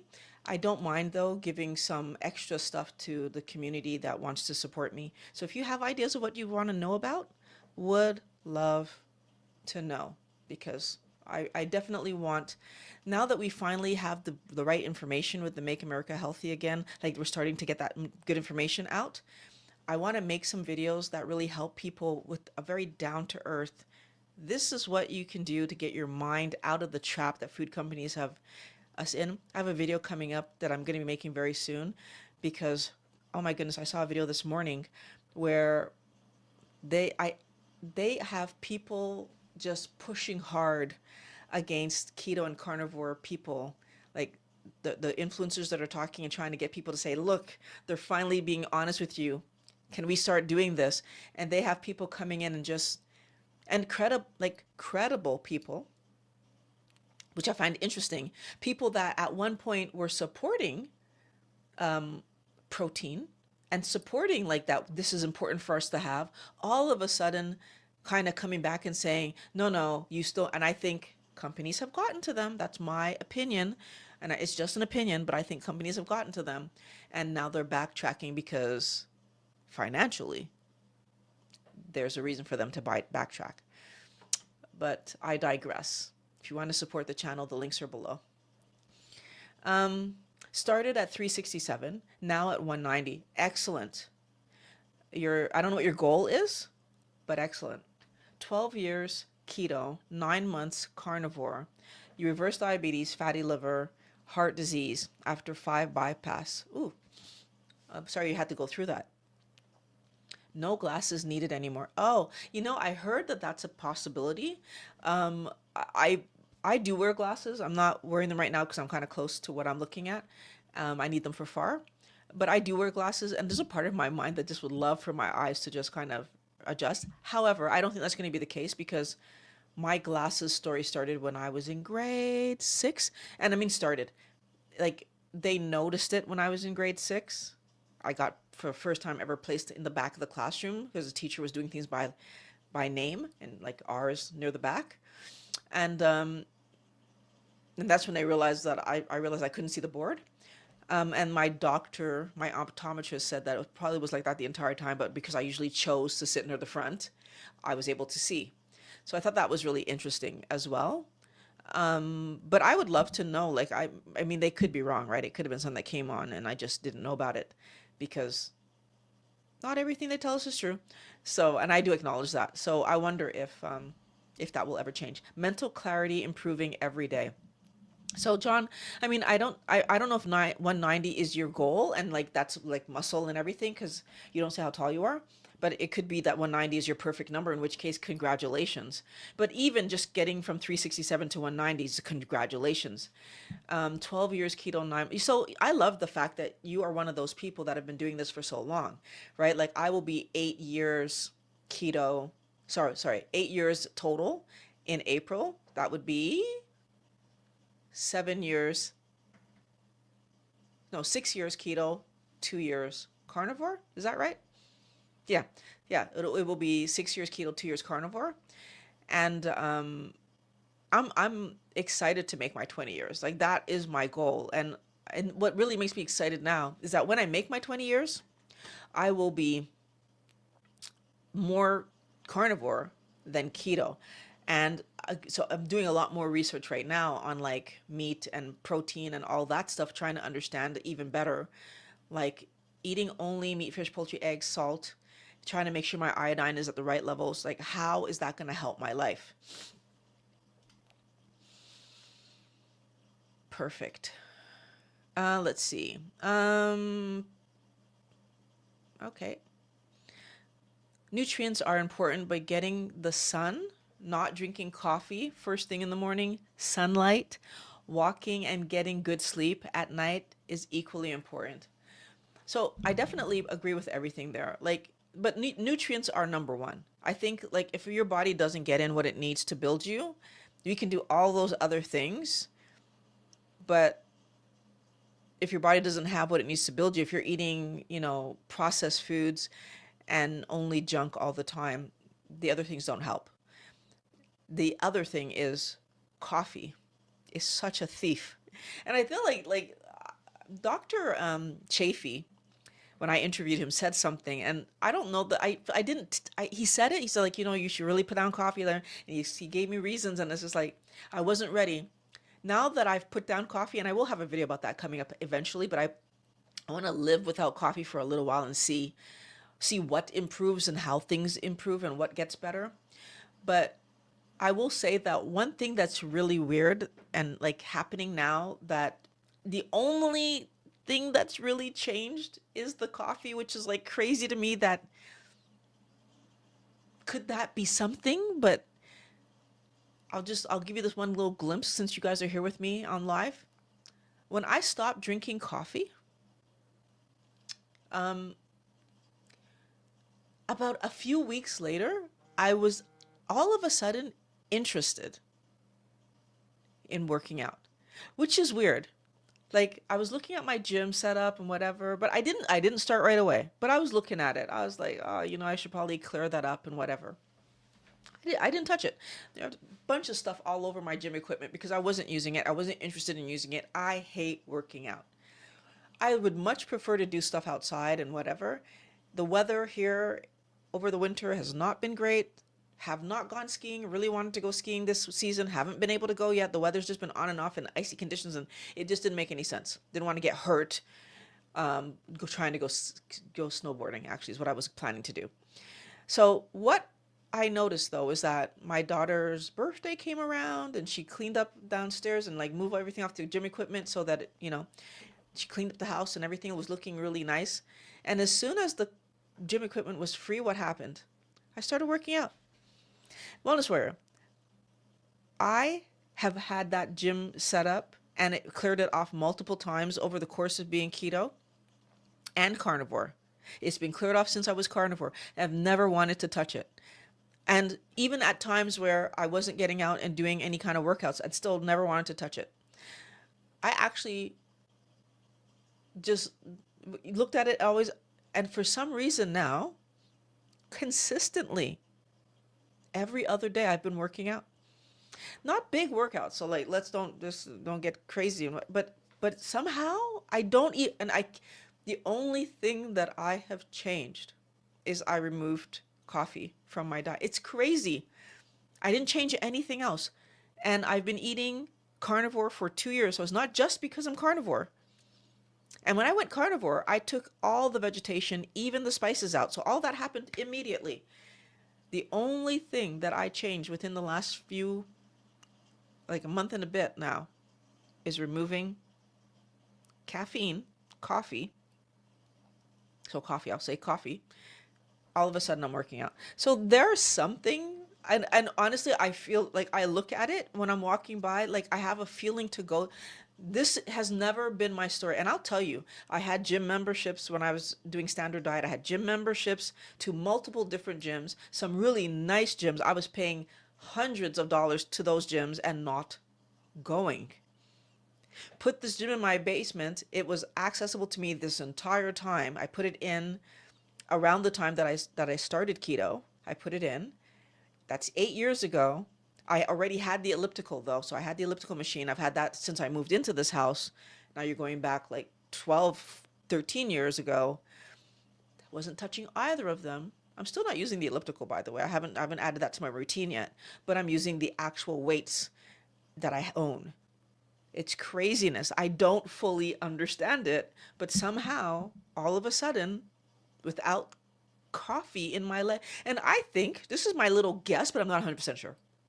My little guess is, it's a way of getting energy. So I do know that the more you work out, the more energy you use, the more energy you have. It's one of those things where you have to make energy to have energy, and have energy to make it, right? Like, so the more you do it, the better you do it. The more you do it, the better, like that. And I feel like when I put coffee down, and you're not getting that artificial sensation of energy, waking up in the morning, and I always do it first thing in the morning. That's another thing. Waking up in the morning and working out for even just 20 minutes. I'm not doing, like I said, they're small workouts, but I'm looking forward to them. This morning, I sent my brother a message, because he's a big workout guy, asking him a question about like a lower back workout, because I want to try to strengthen my lower, like, again. Now, will it last? We're gonna see. But I'll tell you, even when I bought the equipment and I was working out that first time, it was oh, okay, I should work out today. That's not how I feel about it this time. It is weird. It is weird. So that coffee thing, that I think is huge. Sunlight, that's something I need to work on. In the summer, I can do it. I mean, here, of course, with the winter and the glass that we have in our homes, they kind of shield that natural light from getting to us. The UV is not getting in as much. So getting outside in the morning is something I should really be doing, but I don't do it. And of course, working on my sleep, that's something else that I'm working on, actively working on right now. I really do feel like I was saying before, if I was able to dedicate more daytime hours to making these videos, then I could get to bed better. Because like what happens now is I have to work, and then I make videos, and then I go to bed, and like that's my routine: work videos. So like, and finding time to do it is important to me as much as work is important to me. So I'm trying my best to make sure that I do the things that help everyone. Right? And so I see I have a few starred things that I want to keep going for. I theoretically should get to the starred things. I'm not even sure how many comments I have, but I see there's a nice little bit here, so I'm going to keep going forward. I started down the bad road when I listened to videos saying I had to cycle off keto. Oh, but I'm back for now. I'm back now for good. I'm keto for life now. I feel so much better, and I'm only 3 days back. Okay, so you were keto for 12 years, 9 months carnivore, cycled off, and now you're keto again. And I feel like what I love about that, John, is that you're doing it the right way. Or am I actually getting two people wrong? Sorry. No, it's this John that said they were 12. John together said they were 12. Wait, which one is 12 years? Da, da, da, da, da. Too many Johns. Yeah, John together is 12 years. So you were keto and now, okay. So you're doing it the right way. Like we start over, right? We realize that we listened to the wrong person and we start over. And I know there's a lot of people that don't like Professor K, but I listen to him because even though I don't like all the expletives that he uses when he is talking, I do find his information amazing. And so one of the things that he said recently was that he was going to unfollow any person who suggested that we need to eat carbohydrates. And I honestly, wholeheartedly endorse that. I think that if you have someone who's claiming to understand keto and carnivore, but then turn around and saying that we need to eat carbohydrates, they're right away explaining that they don't understand how the body works. We never need to eat a carbohydrate. Our body makes all the carbohydrates that we need. Our body also makes cholesterol. So all those people that are making us afraid and saying we should eat less cholesterol, if you eat less cholesterol, your body makes it up by making more. We need cholesterol. Every hormone in our body is made from cholesterol. Every signaling, so neurotransmitter, cholesterol. So we need it. So he said that he would unfollow. And also the other thing he said is that anybody who talks about calories, he's going to unfollow them. And I agree with that one too. Calories is not a real thing. Yes, we eat energy, but can we just understand that we don't burn this stuff, right? Our body chemically breaks it down. And in that chemical breakdown, it will get the carbohydrates out of it. And so we can't then turn around and exercise away the carbohydrates we ate from that because our body has already processed those carbohydrates and put them in fat storage if need be. And this is just reality, Wellness Warrior. We need to understand that. So I agreed with him. There was a lot of other things he was like, I'm unfollowing. I think there was 9 of them or 10, I can't remember, or 11 of them. I can't remember exactly. But there was a few of them that I absolutely agreed with. It's like, yep, would unfollow too.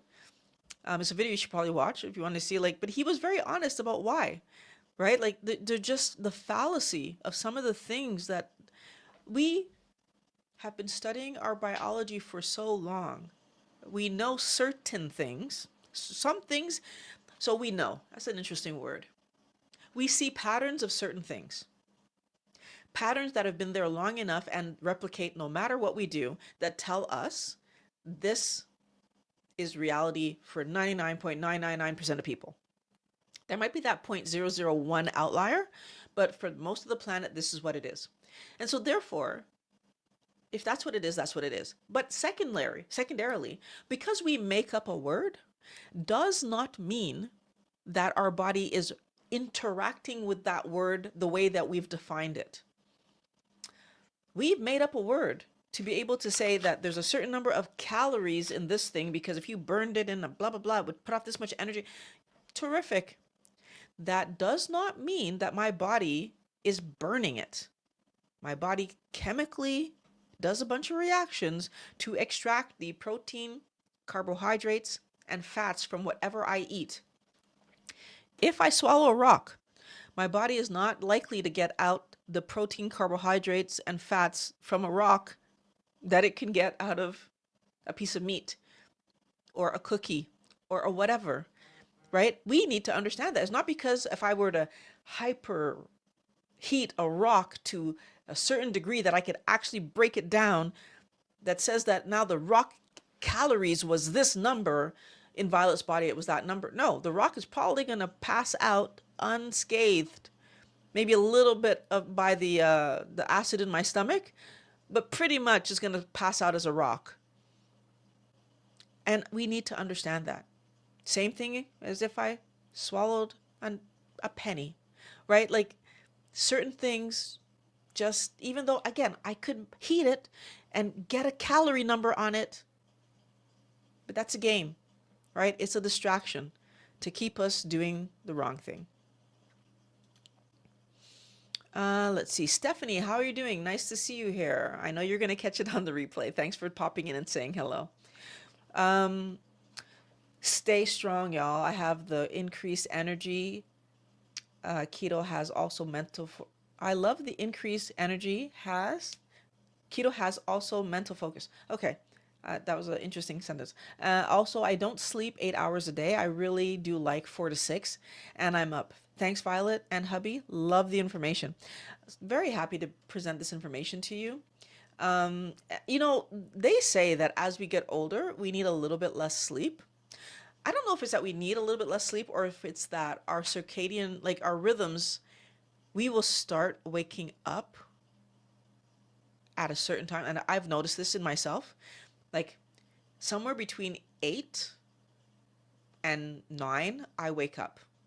Just wake up. Especially if I've gone to bed at a reasonable hour. Like I used to be able to sleep till like 12. Can't do it anymore. Can't do it. Like I can't make it past 10:30 most days. Even if I was up late. So like yesterday, no, day before yesterday, my niece turned 16. Happy birthday to her. And I went to her birthday party and it ended at like 1 o'clock. And of course, you know, you get home from a party, you're all like wired. So then I was up for another few hours. And I would honestly say that I probably didn't get to sleep before 3 o'clock. Still woke up at 9, whatever. Like it just happens, right? Now, luckily, because I kind of thought that was too early, I was able to kind of fall back to sleep a little bit, but I was still awake like by 10. It was just like, and I don't even think I was fully asleep. I kind of was like waking and so I was like, okay, I'm just gonna get up because it was kind of torturous at that point. But there's something about our body getting more in tuned with is it with the earth, with the what, but like we just seem to, like, the sun comes up and I'm awake. And I think the only way that I'd be able to not have that happen is if there was zero indication of light in my room, and then I'm not sure how comfortable that would be for me. But don't believe I haven't thought about it. When are these live streams? Are these every Monday? Yes, they are. Every Monday at 11:20, I go live. And I'm looking forward to seeing you next Monday, John, and every Monday after that. Uh, Good to be back. Let's go, keto people. I'm 325 going down to 199 and below. I look forward to getting on here and sharing updates. I would love to hear your updates. Keto works. I know I was just tricked and silly for hopping off. You know what? We all end up having our moments where something gets us. For me, it was nuts and believing people saying that, oh, you know, like these keto snacks and things. And even though I was smart enough not to eat them as snacks, I was eating them at the end of my meal. The part that was kind of like, and again, another thing that made me realize it, I forgot to say this earlier, whenever I would be upset, nuts would come to my head. And it's like I hadn't done that to myself in years because I used to, you know, you get upset, you think about eating chocolate or cookies or whatever. Whenever I would get upset, so that was another thing, right? It was just like, and between my home and my office, there's a really nice nut place, and I would stop there in back in the day when I wasn't concerned about eating nuts, and I found myself now wanting to stop and get, and I was just like, there's something going on here that doesn't make any damn sense. And that's when I figured out that, yep, I was right. There was a problem with what I was doing. So we all get tricked. We all hear information and we think that it makes sense. I'm a big fan, though, whatever you end up doing, because I'm not going to say you're never going to try something. That wouldn't make any sense. Like, especially if you hear something from a doctor, which is why one of the reasons I'm so mad at these keto and carnivore doctors that are allowing themselves to be swayed by these companies coming in and whatever they're giving them and letting that sway them. But if you allow yourself to listen to the doctors, then one of the things that you're going to be able to do is see that Like, I listen to my body.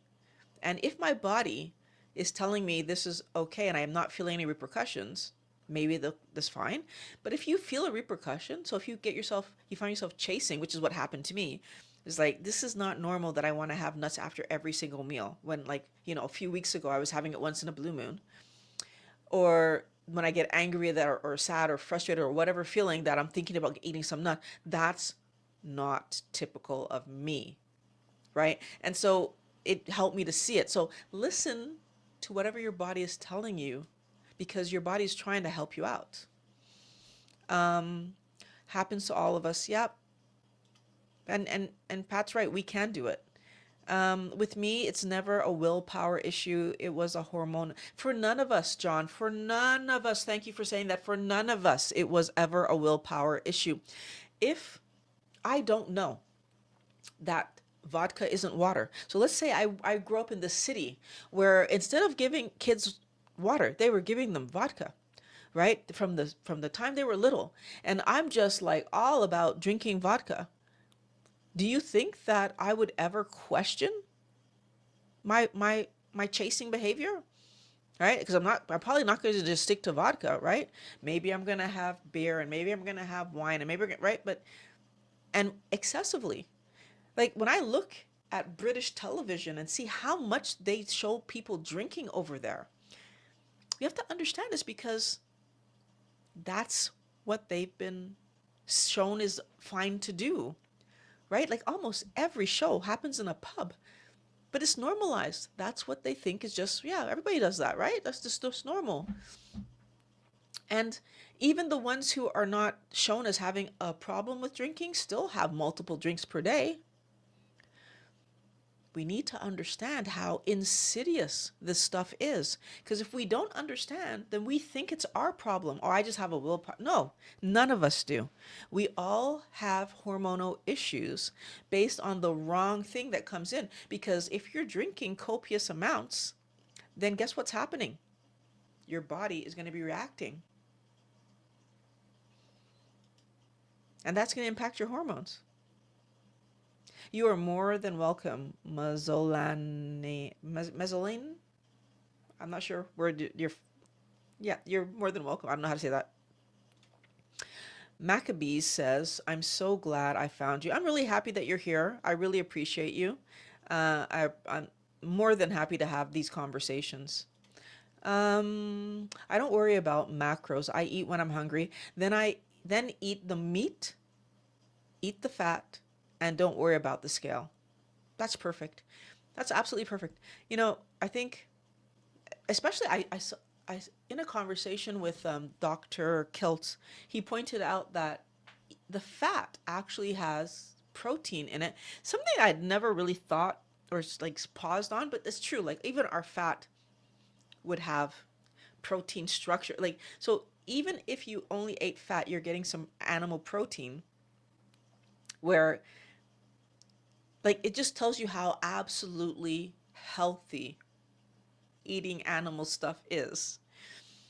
And even with butter, right? Like there's protein in butter. That's why, like, in order to make ghee, you have to process out the protein, right? To make it into ghee. There's things that we don't think about because, like, why would we? We have all this information from these reputable sources that are telling us the opposite, and we just don't ever challenge it. But like anybody who's ever made ghee, and you read the instructions and you understand what you're trying to do, you're trying to get the protein out, right? That's what makes it ghee. So again, I'm so excited the more that I learn about this stuff, the more confident I am in the decision that I took. I found one time I was losing weight great and then hit a wall, but I was still obese. Do you suggest time restricted eating to jumpstart weight loss again? Nonetheless, I'm not quitting this time. So what I would rather you do, John, is pay really good attention to your hunger signals. As I said earlier, we often eat when our body's asking us for water. So I would start there. But the other thing I would do is if I only eat when I'm hungry, that means all the rest of the time my body would be able to pull energy out of fat storage. if I get onto a stall, what I really need to understand and accept is that my body is very likely repairing internal damage. I think this is another thing that most doctors don't talk enough about, but Dr. Ekberg talks about it. Ekberg talks about it. He pointed out to me, well, in a video, he pointed out that our body is always going to want to repair us. And the more time that we give in between meals, the more autophagy and ectoposis that can happen. And that's part of the reason that he feels that if you just follow your eating window, eventually your body like compresses. It just happens. Like it happened to me. I started doing keto after watching a video from Dr. Westman. He said eat 3 meals a day. I was only eating 2 meals a day when I was doing standard diet. But because he said eat 3 meals a day, I went back to eating 3 meals a day. I made breakfast, I had lunch, I had supper. And I ate only healthy things. So meat, fish, poultry, eggs, and keto-friendly vegetables. And Dr. Ekberg and Dr. Westman too said, follow your hunger. So I followed my hunger. And eventually, I just didn't feel hungry enough in the morning to even eat that breakfast. Like I tried to eat it one day and it was just like, I am not enjoying this at all. I'm forcing this meal. I'm not having it. And then what happened? I was having lunch and supper, which is what I was doing before. And I pretty much knew I could do that. But then what happened is my lunch just kept getting pushed back and I just wasn't hungry. It's like, oh, I'm not hungry. I'm in the flexible scenario, like I said, where I can eat when I want to eat. So by the time that I was having lunch around 5 and then getting home and having supper at 7, it didn't make any sense anymore. Like I was able to wait for my supper and I was in 1 meal a day. The point I'm making is forcing time restricted eating, in my opinion, what I've seen from the people that I've spoken to, is it causes you to feel hungry because you are actually hungry, but you're not eating. I don't suggest that because if I feel uncomfortable, I'm not going to want to keep doing what I'm doing, number one. But number two, and the most important number two here is this. If I feel like I'm not hungry, and so I just wait until I get hungry to eat, then that's my body saying, hey, you don't need food. If I feel hungry and I don't eat, I'm sending my body a signal that it can't do the important cleanup it needs to do because we're in a problem. So if I'm hungry and my body is stalled, and this is if I haven't overeaten carbohydrate, and I'm going to come back to that in a second. How would you know that you overate carbohydrate? That's an important thing for us to understand. Let me write this down so I don't forget to come back to it. Carb overeating. Okay, so if I'm not hungry, I should just not eat. If I'm hungry, I'm in a stall, but I'm hungry, and I haven't overeaten carbohydrates, I should eat. Why? Because that's telling me that my body took like all the out of fat storage, a lot of stuff, right? Like it's been doing apoptosis and all that. Like it's been trying to recycle basically. And right now it's trying to build new structure and it doesn't have enough recyclable material, even though I have fat on me. It wants fresh new material. It's asking me to go eat proper food. So then in that story, especially if it's a time that maybe I was not eating before, like let's say I get up and I'm wanting breakfast, then my breakfast is going to be protein, meat, fish, poultry, eggs, something like that. Protein. I'm not having any vegetation if my body asks me for food at a time that I normally would not have eaten, whether I'm keto or not. I'm giving it protein. Why? I'm making sure that this strange call for food is met with what my body actually wants from me. Now, the carb overeating part. If it should happen that you're noticing that not only are you in a stall, maybe your weight kind of starts going back up. The problem that could be happening there is that your body doesn't respond at the carb count you're at. And what I mean by that is you've gotten kicked out of ketosis, possibly. For me, that happened around 18 grams of carbs. So I was doing really fine on keto, and, doing my 20 grams, 20 grams, 20 grams. But then I started to realize, and so the way that I was doing it is that there were certain meals, and certain meals had certain ingredients and whatever, and I was just eating that meal. I knew I made my plate with a certain weight, and that was it. And what I started to realize was that some of the meals that took me like let's say 15 grams, I was fine. 17 grams, I was fine. But as soon as I started to touch 18 grams or above, I was chasey. So it wasn't a weight thing per se, but I was chasey. I was like, oh, I feel like I want to eat something else. But under that number, I didn't have that feeling. Like I would have my meal and I was fine. And it helped me to see that if my day reached 18, like 18 or more, I was in a chasing story, meant I got kicked out of ketosis. For you, it might be trying to figure out, okay, what happens? So again, this is why we track. What are my highest carbohydrate meals? How do I feel after that meal versus the lower carbohydrate meals? And you might start to realize, because that's how I figured it out, because I was making my meals very simple, like each meal was made a specific way. I could see that, wow, in this meal, every time I have this meal, I want to have nuts, because I was still eating nuts, right? Every time I have that meal, I'm like chasing, I want to have nuts.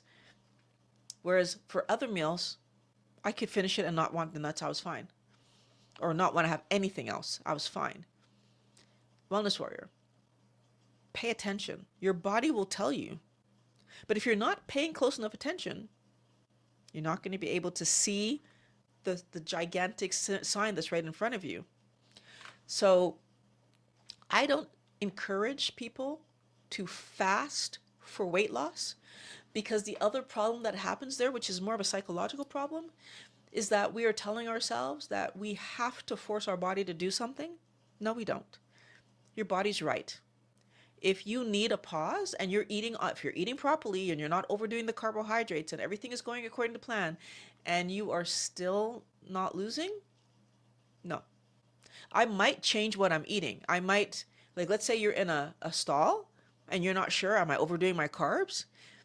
I might bring my carbs down to 10 and see what happens. See, okay, is it, but again, eat to satiation. If I bring my carbs down to 10, that means I have a little bit less stuff on my plate. I might put a little bit more meat there. So am I saving calories? No, that's not the goal here. I'm putting a bit more meat on my plate, or fish or poultry or whatever, eggs, whatever on my plate. Why? The energy needs to come in. If the reality is my body wants more energy, I don't want to accidentally give it less energy for it to really get mad and be like, what's going on? And then not do the repairs it's trying to do. So carbs down, a little bit more protein on the plate, see what happens. A little bit more fat on the plate, maybe, see what happens. And always stopping when I'm satiated. So what will happen if I put more protein on the plate? I might not get through all the protein, but theoretically then I shouldn't get through all the carb either.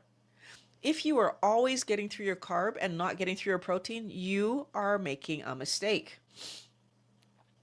Right? You should be eating protein to carbohydrate. Because why? Because it's easy to get carbohydrates in. It triggers our brain. It makes us chase. It's easy to get that part in. Protein to carbohydrate. Make sure that this is finished before that gets finished. And if you can't finish this, then you should not finish this. Right? Then that means the meal is over. So I hope that makes sense to you, John, because I think that's going to be the biggest thing to help you out. And then if you do see that you're overeating carbohydrate, because when you bring it down, everything goes better, terrific. Then you've solved the problem, and that's great. Let's see. John, John is saying to John, anytime you minimize diet intake, insulin levels are reduced. Insulin is the fat control hormone. Anytime you minimize diet intake. So yes and no, John. And I feel like this is one of those interesting things, right? Because if what I'm doing is a time restricted something, but then, and again, I'm making the big assumption here that John, who you're talking to, is going to only eat healthy things. But my concern is if the reason that my body wasn't moving is because there's still too much carb on my plate, then I'll do my time restriction. But then when I eat, I'm still going over what my body can handle. I will still have an insulin spike rather than a necessary insulin rise, right? Because I need to respect that my body might need less than 20. And this is why it frustrates me so much when, especially in the regular world, they say, oh, keto is 50 grams of carbs or less. Dr. Westman specifically pointed out that yes, keto is defined at 50 grams of carbs or less, but most people with metabolic issues need to be 20 or less. He didn't say at 20. He said 20 or less, and he specifically focused us on the less. It's not about riding the 20. It's about finding out at what level does my body stay in a ketogenic state. So that's why I'm like saying yes and no. Sure, when you are not eating, yes, your insulin levels will be lower because you're not eating anything. They might not be at normal levels because if I've already pushed my body to the point where my insulin threshold is higher than it's supposed to be for my body, then it's still going to be up there. So just because I didn't eat any carbohydrates today and it's going to come down, it's coming down to this higher threshold, which is still not the correct threshold. Can I fight my way down from that threshold? For my knowledge at this point in time, no. And Dr. Fung was very, very right in pointing out that when we eat carbohydrates, our body is in an emergency. It has to process those carbohydrates. When we are not eating carbohydrates, our body has the ability to do internal cleanup. And his point was, because we eat every day, multiple times a day, we keep pulling our body's attention away from the work it wants to do, clean us up internally, and focusing on this high energy intensive activity of breaking down food and getting it out of the system away, like basically getting it into a safe place, our fat stores, a safe place so that we don't harm ourselves.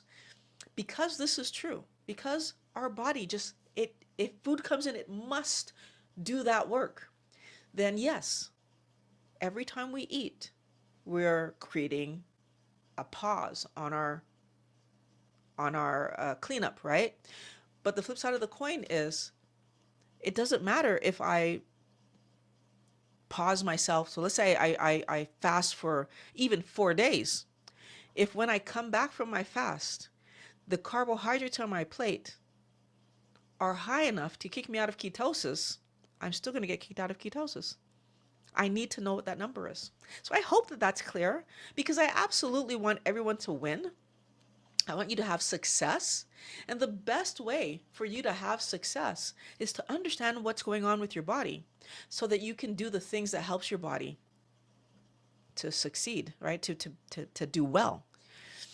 Thank you, John, for the $10. I think that's a super chat. Don't get these often, but thank you very much. I really do appreciate it. I'm very, very happy to give you the information. I feel like I also see that you joined the membership. Thank you very much. I appreciate that. That is very cool. And the next thing you said is you become a new member. Thank you very much.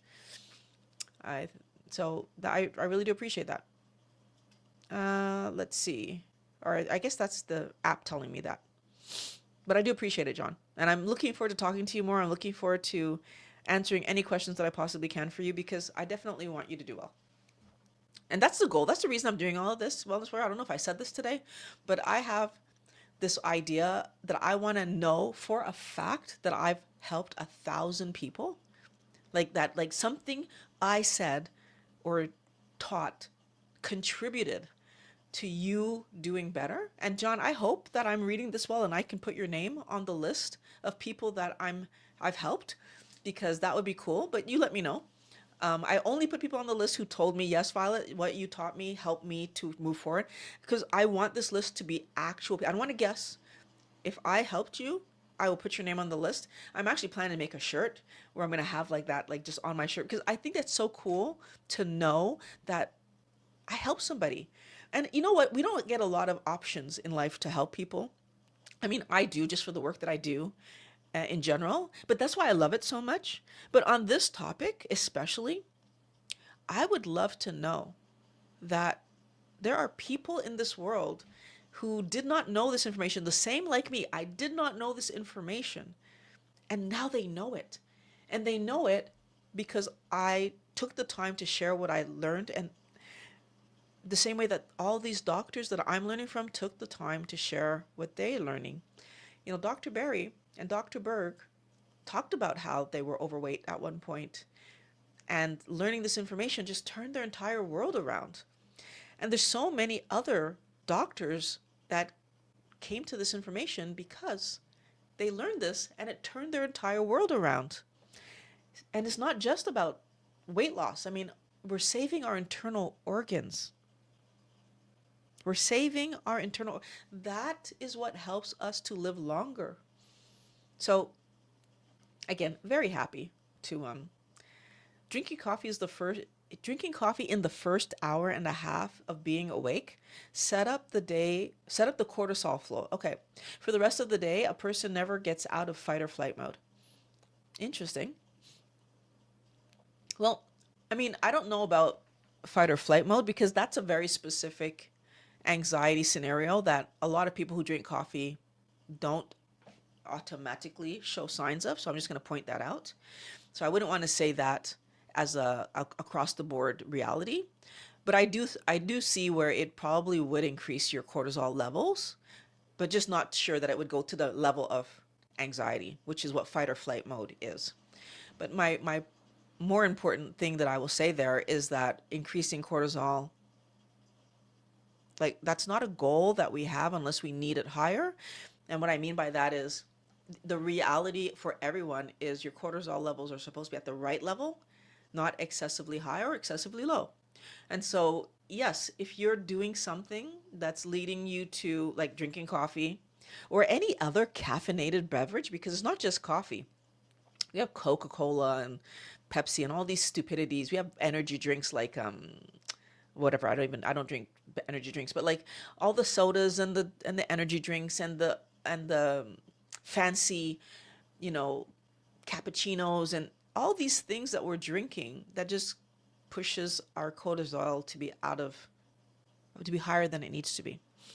But it's also at the same time, because a lot of us put stuff in our coffee, especially if you're drinking those normal Starbucks or Tim Hortons or McDonald's coffees, they're so full of sugar. You're not just getting the caffeine, but you're getting that push of sugar. That's not helping your body either, right? So like the cortisol is coming at you from all kinds of directions, and being more moderate in the morning, I definitely think is a great idea. That's time to go. Let's go wellness team. Yeah, every wellness warrior that's in here, this is day one. If you and whether it's day one because every day is day one. I want to point that out. Every single day, we are on day one of 20 of our body's rebuild. And as soon as we understand that we are still partially living in the body that we started building 20 years ago. So how was I eating 20 years ago? It's not because in the last 8 years, I'm eating super amazing that my body is out of the woods, right? This is a 20-year process for turnover. Now, some parts have been turned over already, right? Like blood cells and whatever. Like I've been 2 years carnivore. That's all been turned over, but it's still being turned over. And that's the part that I think is so interesting for people to actually understand. When you're renovating a house, it's a renovation. So by the time that you complete the renovation, and let's say it takes 20 years, well, whatever room you did on day one is now outdated. And you're going to be right back to renovating, right? You're doing that first room. And that just will go on forever because every time you pass another 2, 3, 4 years, whatever was 2 or 3, 4 years old, well, maybe whatever has reached 20 years old, would now need to be updated. And so, yes, you could be renovating a different room every 2 to 4 years. With our body, it's the same thing, except that it's happening daily. And so I want us all to just pay attention, focus, and understand that that's a good thing, right? We are actually living the scenario where our body gets to be as healthy as it possibly can be moving forward, because now we know what's good to eat and what we will no longer be eating.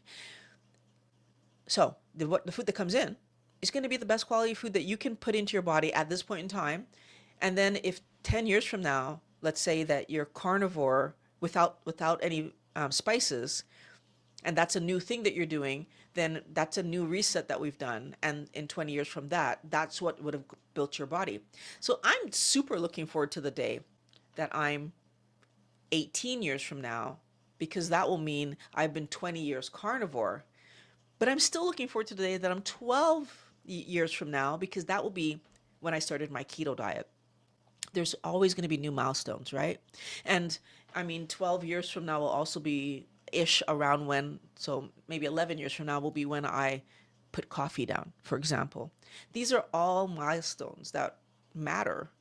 And how much will they matter in the long run when I'm 30, 40 years? No, I probably won't be thinking about it anymore. I'll just be living my happy life in a body that works, happy that it's working, and hopefully still riding my longboard and my skateboard and my snowboard and scooters and tree climbing and bouldering and all the things that I love doing with my family. And I mean, that is ideal. And I would, I say this sometimes, but I want to make it happen, that we get together and do some kind of activity together. Bouldering would be like ideal for me, but I know a lot of you haven't bouldered. But maybe even tree to tree climbing could be cool, because there's less of a learning curve for that one. But I would love to get together with you guys and just do some kind of activity. I mean, even go dancing, like just something physical, and just enjoy life and realize that it's not about eating. It's about living your life, having fun, and feeling amazing. Sing it. Hi, nice to have you in here. Really understanding how damaged food media has caused our brains to be. Yep. The anger helps to counteract the cravings while eating food until ketosis takes the fight, so the junk, the junk out, the junk food noise away. It happens. Yeah, I mean, when I started keto, felt amazing and real. Well, no, when I started keto and lived withdrawal, I was pissed. I was pissed to learn that I was not in control of my food. That was step number one of me being like, what the hell? But then when I dug more into it and realized that it was on purpose, that was when I realized I had to talk about it. That was when I was like, nope, whatever I can do, whatever energy is in my body, I'm going to put towards everybody on this planet, knowing that this is a lie. This is not true. Like, and that's where it started. I was hell bent on making sure that everyone understood that we don't need to eat carbohydrates, that the fruit, vegetables, the most healthy thing is a lie. Eat the rainbow is a lie. And I do think the anger helped me to share, but it was the body feeling better that helped me to stay on track. And I will make that distinction for myself. I like feeling good. I was desperately looking for a way to solve my hip pain because I was that afraid of surgery, because I don't want surgery. I don't want my pain. I don't like pain. And so, yeah, my goal was all about, I want to feel good. What can I do to help make sure I feel good? And so I know that there's an interesting runaway story that we've all been told. Again, media plays a huge role in this. Although the anger might get you to start, sing it. I would love for you to find a way for the feeling better to allow you to continue. that you let yourself remember what it used to feel like versus what it feels like now. I still remember limping, even though I haven't limped in I don't know how many years. I remember that pain. I remember taking a step and it feeling like someone was turning a screw in my hip. Like, what the heck? Like, I just remember it was excruciating, no matter whether I was sitting, standing, or laying down. Not being able to get into a comfortable position, excruciating. Because I remember that and now feel like this, I like this better. This I'll do all day, every day, over and over. And that's what keeps me moving forward. Not that I don't like that. I didn't like that. I don't want it back. But this feels amazing. Are you sleeping, bud? He's sleeping. Exactly. Cravings should be fed with protein. It all works itself out. Yeah. So if we eat real food, we will want to eat more real food. And by eating more real food, we will do better. And it's just a matter of letting ourselves do that over and over and over again. And putting down the carbohydrates. So I think that's the other part that's kind of tricky, because when people still eat plant matter, so when you're doing a keto way of living, we need to understand that it could happen that even though you didn't change your diet at all, you end up chasing, right? You end up like wanting to touch the stuff. And what I'm going to point out, Wellness Warrior, is that if you let yourself see that, okay, I didn't change anything, but all of a sudden, yeah, I'm looking at cookies again or whatever, and really do let yourself understand that that means that whatever number I was eating up to is not my number. So let's say, and we can only know this if we're tracking. We can only know this if we're tracking. Because if we're not tracking, the other option is that I just accidentally ate over my number. So let's say your number is actually 20 and you make a plate and you didn't weigh what you put on your plate. And you think you have 20 grams of carbs on there, but in fact, you've got like 25. Yes, that's going to impact your ketosis status, and you might be out of ketosis. I mean, you might not be, but you very likely will be. And now your body's, and if you find yourself chasing, that's the first thing I would double check, right? One of the things that was hard for me to accept, but it was the reality, and I saw it play out in person. We think that when we take a container and pour something, we know how much we're pouring. Oh, I just want a dollop, that's all. And you know what? I was putting heavy cream in my coffee for years. I put it on the scale, I pour my heavy cream, and then up to the number, and I take it out the scale. And one day I was like, I wonder if I could do that without the scale. I know how much I do. I do it every time. For the next week, I tried to put my coffee in the scale. I weighed it, took it off the scale, poured my cream, put it back on the scale to see, did I hit it? In that entire week, I didn't hit it once. Not once. Mostly I was over until the end of the week where I was under. But I never hit the number even once. Why?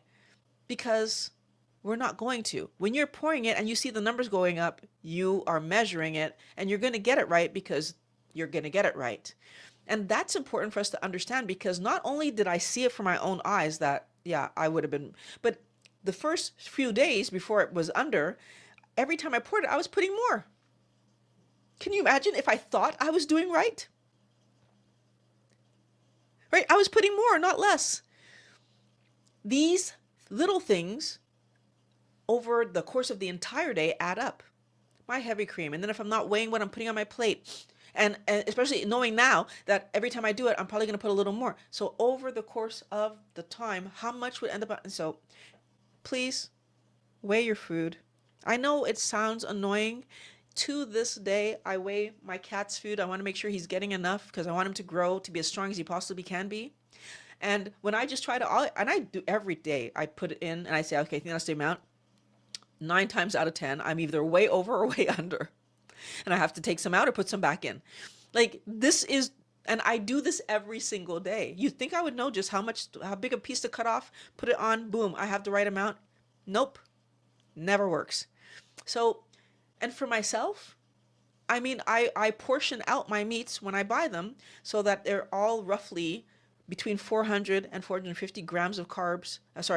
450 grams of meat each day, right? I measure it out. Why? Because that way, when I just go to get, I can just go and get. I know I have between 400 and depending, and it's all dependent on what the meat is. Sometimes I'm adding bacon to certain meals. Again, I cook a specific way. If I'm going to add bacon to the meal, I need less meat in there because the bacon is also meat and fat, right? So I'm either doing a 400 gram plus bacon, or I'm doing a a 450 actual, like that's how much meat I'm eating. They're proportioned out the way that they need to be proportioned out. Now that I've added my, because I did do it, I added seafood.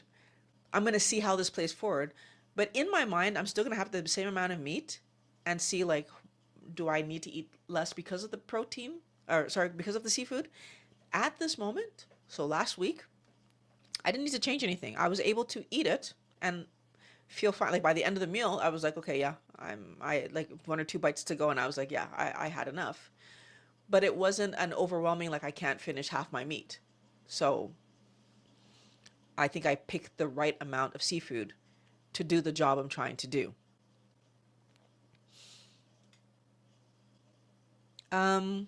Okay. For the longest time, I had to portion control until my leptin and ghrelin signals corrected themselves. Fasting shouldn't be an effort. It just happens naturally with me. I eat when I'm hungry. And that is absolutely something that I did notice too. Is like I said to you earlier in my story, like my breakfast got pushed back and then that didn't make sense, and my lunch got pushed back and that didn't make sense, and then that was one meal a day. And then the interesting thing was, as I moved forward in my journey, at some point we went on vacation, and while we were on vacation, so we were in at a resort, so we didn't have, well, we did have we didn't have a stove and whatever, so we couldn't actually make meals, and so therefore we were eating whatever they were making, and everything was lean. So I ended up having 2 meals a day because I was getting my fat in the morning with the breakfast, because I would just have a bunch of eggs and bacon, and just to get the fat in. And then in the evening, I would have the protein from the meal. But the interesting thing was that, yeah, it was, I ended up eating more than I had ever eaten since like becoming keto and carnivore, just because I was, or not since I became it, but like in years, because I had gone down to one meal a day. And I was just, I needed to make up that fat. In the end, I came back from vacation lighter. And that really did help me to see some interesting things, is that you can eat more and still lose weight.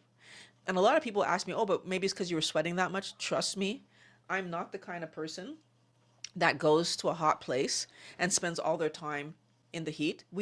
I was going out mostly in the evening, so late afternoon, evening, when the temperature was like more reasonable. And if I was out earlier in the day, I was in the pool. Like I was not putting myself in the situation where I was like overheating and like no, I don't like being hot. And our room had air conditioning. Why would I not use the air conditioning? So you can trust me that no, that wasn't the reason that I came back later. Although we got to do some nice activities. There was one day where I couldn't help but be in the sun because we did go to see some archaeologically significant things. And so we went to see that. And yes, I was in the sun for that one day, but that was the only day. All the other things we did involved water, and even that day involved water at some point, but there was a few hours that we were in the sun. So yeah, that, all that to say, following your hunger is actually the best thing you can do. And if you actually follow your hunger, I find that most people get down to 2 meals a day. Most people. If you're really, really paying attention and only eating when you're hungry and ending your meal when you're satiated. If you're doing carnivore and you're eating till full, till you're nicely full, most people seem to get down to or 2 meals a day. So you might have a day where you have one and then another day where you have two, and you kind of flip back and forth. And that seems to be the pattern. Um, and again, that makes sense to me because when my body is in a state of repair and fixing things, it might ask me for more food. One down, definitely. I put me on the list. Oh, great. I will put you on the list, John. Oh, that's terrific. Thank you for letting me know. I appreciate that. Do you like bulletproof coffee? Why or why not? Butter, MCT. When I was still having coffee, I had always butter in my coffee. But I was doing that for a very specific purposeful reason. I was trying to not lose weight. And so, and again, this is just, I'm from the Caribbean. So let me start by saying that. A very thin woman is not what I ever expected myself or wanted myself to be, because in the Caribbean, having a shape is what is considered attractive. So I'm starting there before I get all the hate from people. Okay, so when I lost weight, I went down 10 pounds lower than I was comfortable, and like, we were on a trip and Pat took some pictures of me and I was like, oh my God. And like, I did not like the way I looked. So I started putting butter in my coffee to bring my weight back up. And I was successful. I was able to put back on about 10 pounds. And that resulted in me being comfortable with how I looked. Fast forward to today. We went on, well, fast forward to the trip we went on that I just talked about, where I came back and I was 5 pounds less. That 5 pounds didn't bother me as much because I feel like in the time between when I first lost the weight, which would have been 8 years ago, and when we went on that trip, it was only like, I want to say 4 years ago by this point now. So it was a 4 year difference or something like that. I had obviously gained some muscle, and all the activities that we were getting to do, that I was all on it. And so I'd gained some muscle and I was more comfortable with the 5 pound loss. And between then and now, I would say that I'm again down another maybe 5 pounds. So yeah, I feel like, and I always just say 80 pounds because when I did lose the weight, I got down 80 pounds, even though I purposefully put back on 10. But the truth is, keto did help me to lose 80 pounds. So I always say that number. Now I'm living that number again. But at the end of the day, like, I am totally comfortable where I am. I think that when you are healthier and your body starts putting on muscle, which is another reason that I think, like, my skin tightened up, and like, you're putting on muscle because you're getting to do things, you're active, you're living your life, then things just, you're not so concerned about the number on the scale. I really rarely check the number on the scale. I check it once in a while because I make videos and I have to sometimes remind myself, okay, where am I in this process and what's going on and what do I want to talk about? And I would jump on the scale to see, oh, okay, like, this is where I am. So I'd had to do that recently for a video that's coming out soon. So that's why I know right now that I'm again back near where I was at the very beginning. But I don't worry about it. I eat what I eat and I live how I live, and I'm happy to be where I am. And so, but when I was doing my coffee, butter was my oil of choice. At some points I was putting coconut oil, and I stopped putting that and so now I would not encourage any plant oil, because what I really figured out was that coffee and coconut oil, my skin problems came back, which was not ideal. And I think the other thing that I will say, and I figured that out, like, about all plant oils, like, I feel like we need to be careful and understand that our body doesn't want plant oils. It wants actual, real, animal oils. And so if we give it plant oils, it's building us with plant oils. My hands showed that so quickly. And like, since I've gone back to using only animal-based oils, so I use lard, tallow, butter, ghee if I make it, my body has, my skin is back to feeling amazing. So I hope that answers your question. Sorry, I didn't switch to it, but I hope that answers your question, John. because that's what I'm doing. Thank you. Have a great day. I'm glad you were able to make it for a little while, John. See you in the next video, hopefully. Um, Started my rebounding again. Oh, great. Using you as accountability. So check mark on each of the Monday videos and 7 on each week for the next month. How's my rebounding? So my rebounding is going amazing. What I've done, like I've now that I'm working out every other day, I start with rebounding, and mostly because I find it so fun to do. And my heater just kicked on, and it's getting really warm in this room. I find it really fun to do, and then I kind of can get into the other things. So what I do is I rebound, usually somewhere between 10 and 20 minutes. Actually, this morning I rebounded, and I think I was like around 16 minutes, which when I first started rebounding, I couldn't even do 5 minutes. It was so tiring. So, and even though I was at goal weight, like it was so tiring. Like I didn't think it would be that much of a workout. But now I can do like a good amount. So usually I do my rebounding. I have because I do bouldering, I have a climbing, like a trainer, a climbing trainer. And so I'm still trying to get my fingertips to be like not sensitive to climbing because I don't climb enough, just with all the work and everything. So I hang on my climbing trainer and I try to do a pull-up. And I hang there for like about a minute or so, and then I get into the actual exercise routine. So the full workout takes me probably anywhere from 20 minutes to half an hour because I'm only doing a few exercises to start, and I'm waiting for hear from my brother to know what other ones I should add to strengthen my core, especially. That's what I want to work on, and of course, just make sure I'm working all the different parts of my body. So, I sent him a message this morning. Sean Francis says, hello, nice to have you here. I'm 65 days in on Carnivore. Congratulations. Congratulations. I love seeing people that are taking their health under control and just doing what's better for themselves. So, very happy for you, John. Let's see. Do you find any multivitamins or supplements needed for keto people? The only thing that I am currently myself taking is iodine, mostly because I don't eat enough seafood. Although I've added it to my diet, I'm still not eating it enough. Like, for example, I don't have any day where no, I shouldn't say that.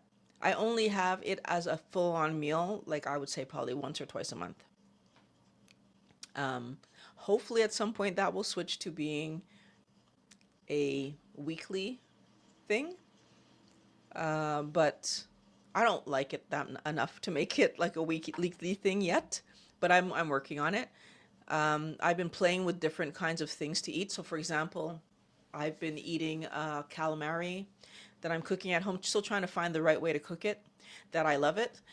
But everything else that I'm cooking, I eat scallops, I eat salmon, and I, of course, eat eggs, which are high in iodine.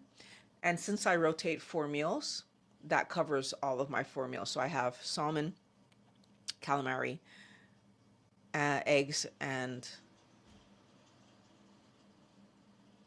scallops.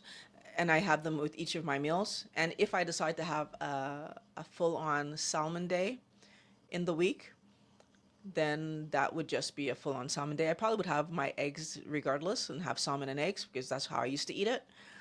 And it would just be a full-on salmon day. Maybe that would make a lot of sense if I tried to... See, every time I talk to you guys, I find a new way to improve my health. This is why I tell people that it's so good to talk to people about what you're doing. Not to convert them, but just to talk through in your head also, like why what you're doing is good. Like me just saying that out loud right now, saying that, oh, I should add a day where I have salmon as a meal and just have a salmon and eggs like I always used to do, just gave me the idea that that would mean that I'd have one day per week where I'm just boosting my iodine intake with all food. And maybe that diminishes the amount of iodine that I need to take as a supplement, because I'm still drinking iodine water just much less iodine in the water than I was doing before after talking to Dr. Hampton. So, and I really still appreciate Dr. Hampton to death for sharing with us what he shared with us so that we could understand iodine better. But yeah, like I'm definitely looking forward to what I just said. I'm going to add salmon a day a week. So next time I go shopping for salmon, I'm going to buy enough that I can make some meals out of that. So I guess we'll be back to doing a pound of salmon per meal with some eggs. And then I would have partially solved that other issue that I'm having of how will I get in enough salmon. Oh, this is great. You know what, Wellswear? Thank you so much. I have, for all of you guys that are in my members on YouTube, there's a video coming up where I talk you through some ideas about getting in, like dealing with the financial aspects of eating more protein from fish, because fish is much more expensive than chicken, for example. And I'm probably going to make a full-on video about it. So that's coming up. But you guys are going to get that this week, and everyone else will get it in the coming weeks. But man, it is not easy. And I want to do a little bit more time with eating. I want to know how I'm cooking everything so that when I come back and talk about it, I'm more clear in my own head about what did I learn from this process of trying to add fish to my diet. I have the feeling I'm going to use more oil in this process because at least for some of the things, like I feel like I would prefer to cook the fish portion first, but then I'm not sure that I want to cook my meat in the same oil that I cooked the fish. Although, like, you see, that's the funny thing. Or not the fish, but the seafood. Like when I do pork chop with salmon, for example, which is one of my meals, I don't mind cooking my pork chop for the first portion of the time because it takes longer to cook than the salmon, and then cooking my salmon in the same oil with the pork chop and kind of cooking it all together. It tastes fine to me. For some reason, when you cook calamari, it totally takes over the taste of the oil. And so I'm still trying to figure out, like, what's my cooking process for the calamari going to be? And maybe I won't be using butter for that. Maybe I'll use some other kind of oil. And so, like, yeah, like I might use lard or tallow, depending on what I'm trying to accomplish. So these are things, right? These are the conversations that I end up having with myself as I'm trying to figure out, like, what I'm doing. And I wish it was simpler, but at the same time, I'm happy that it takes me a little bit of work because everything in life that's worth doing, Wellness Warrior, takes work. And if we don't understand that at this point, we're really, really trying our best not to understand it. So, let's see. I have one more comment here, and I'm reading this comment. If you have anything else to say, this is the time to put it in, because otherwise, this will be the last comment.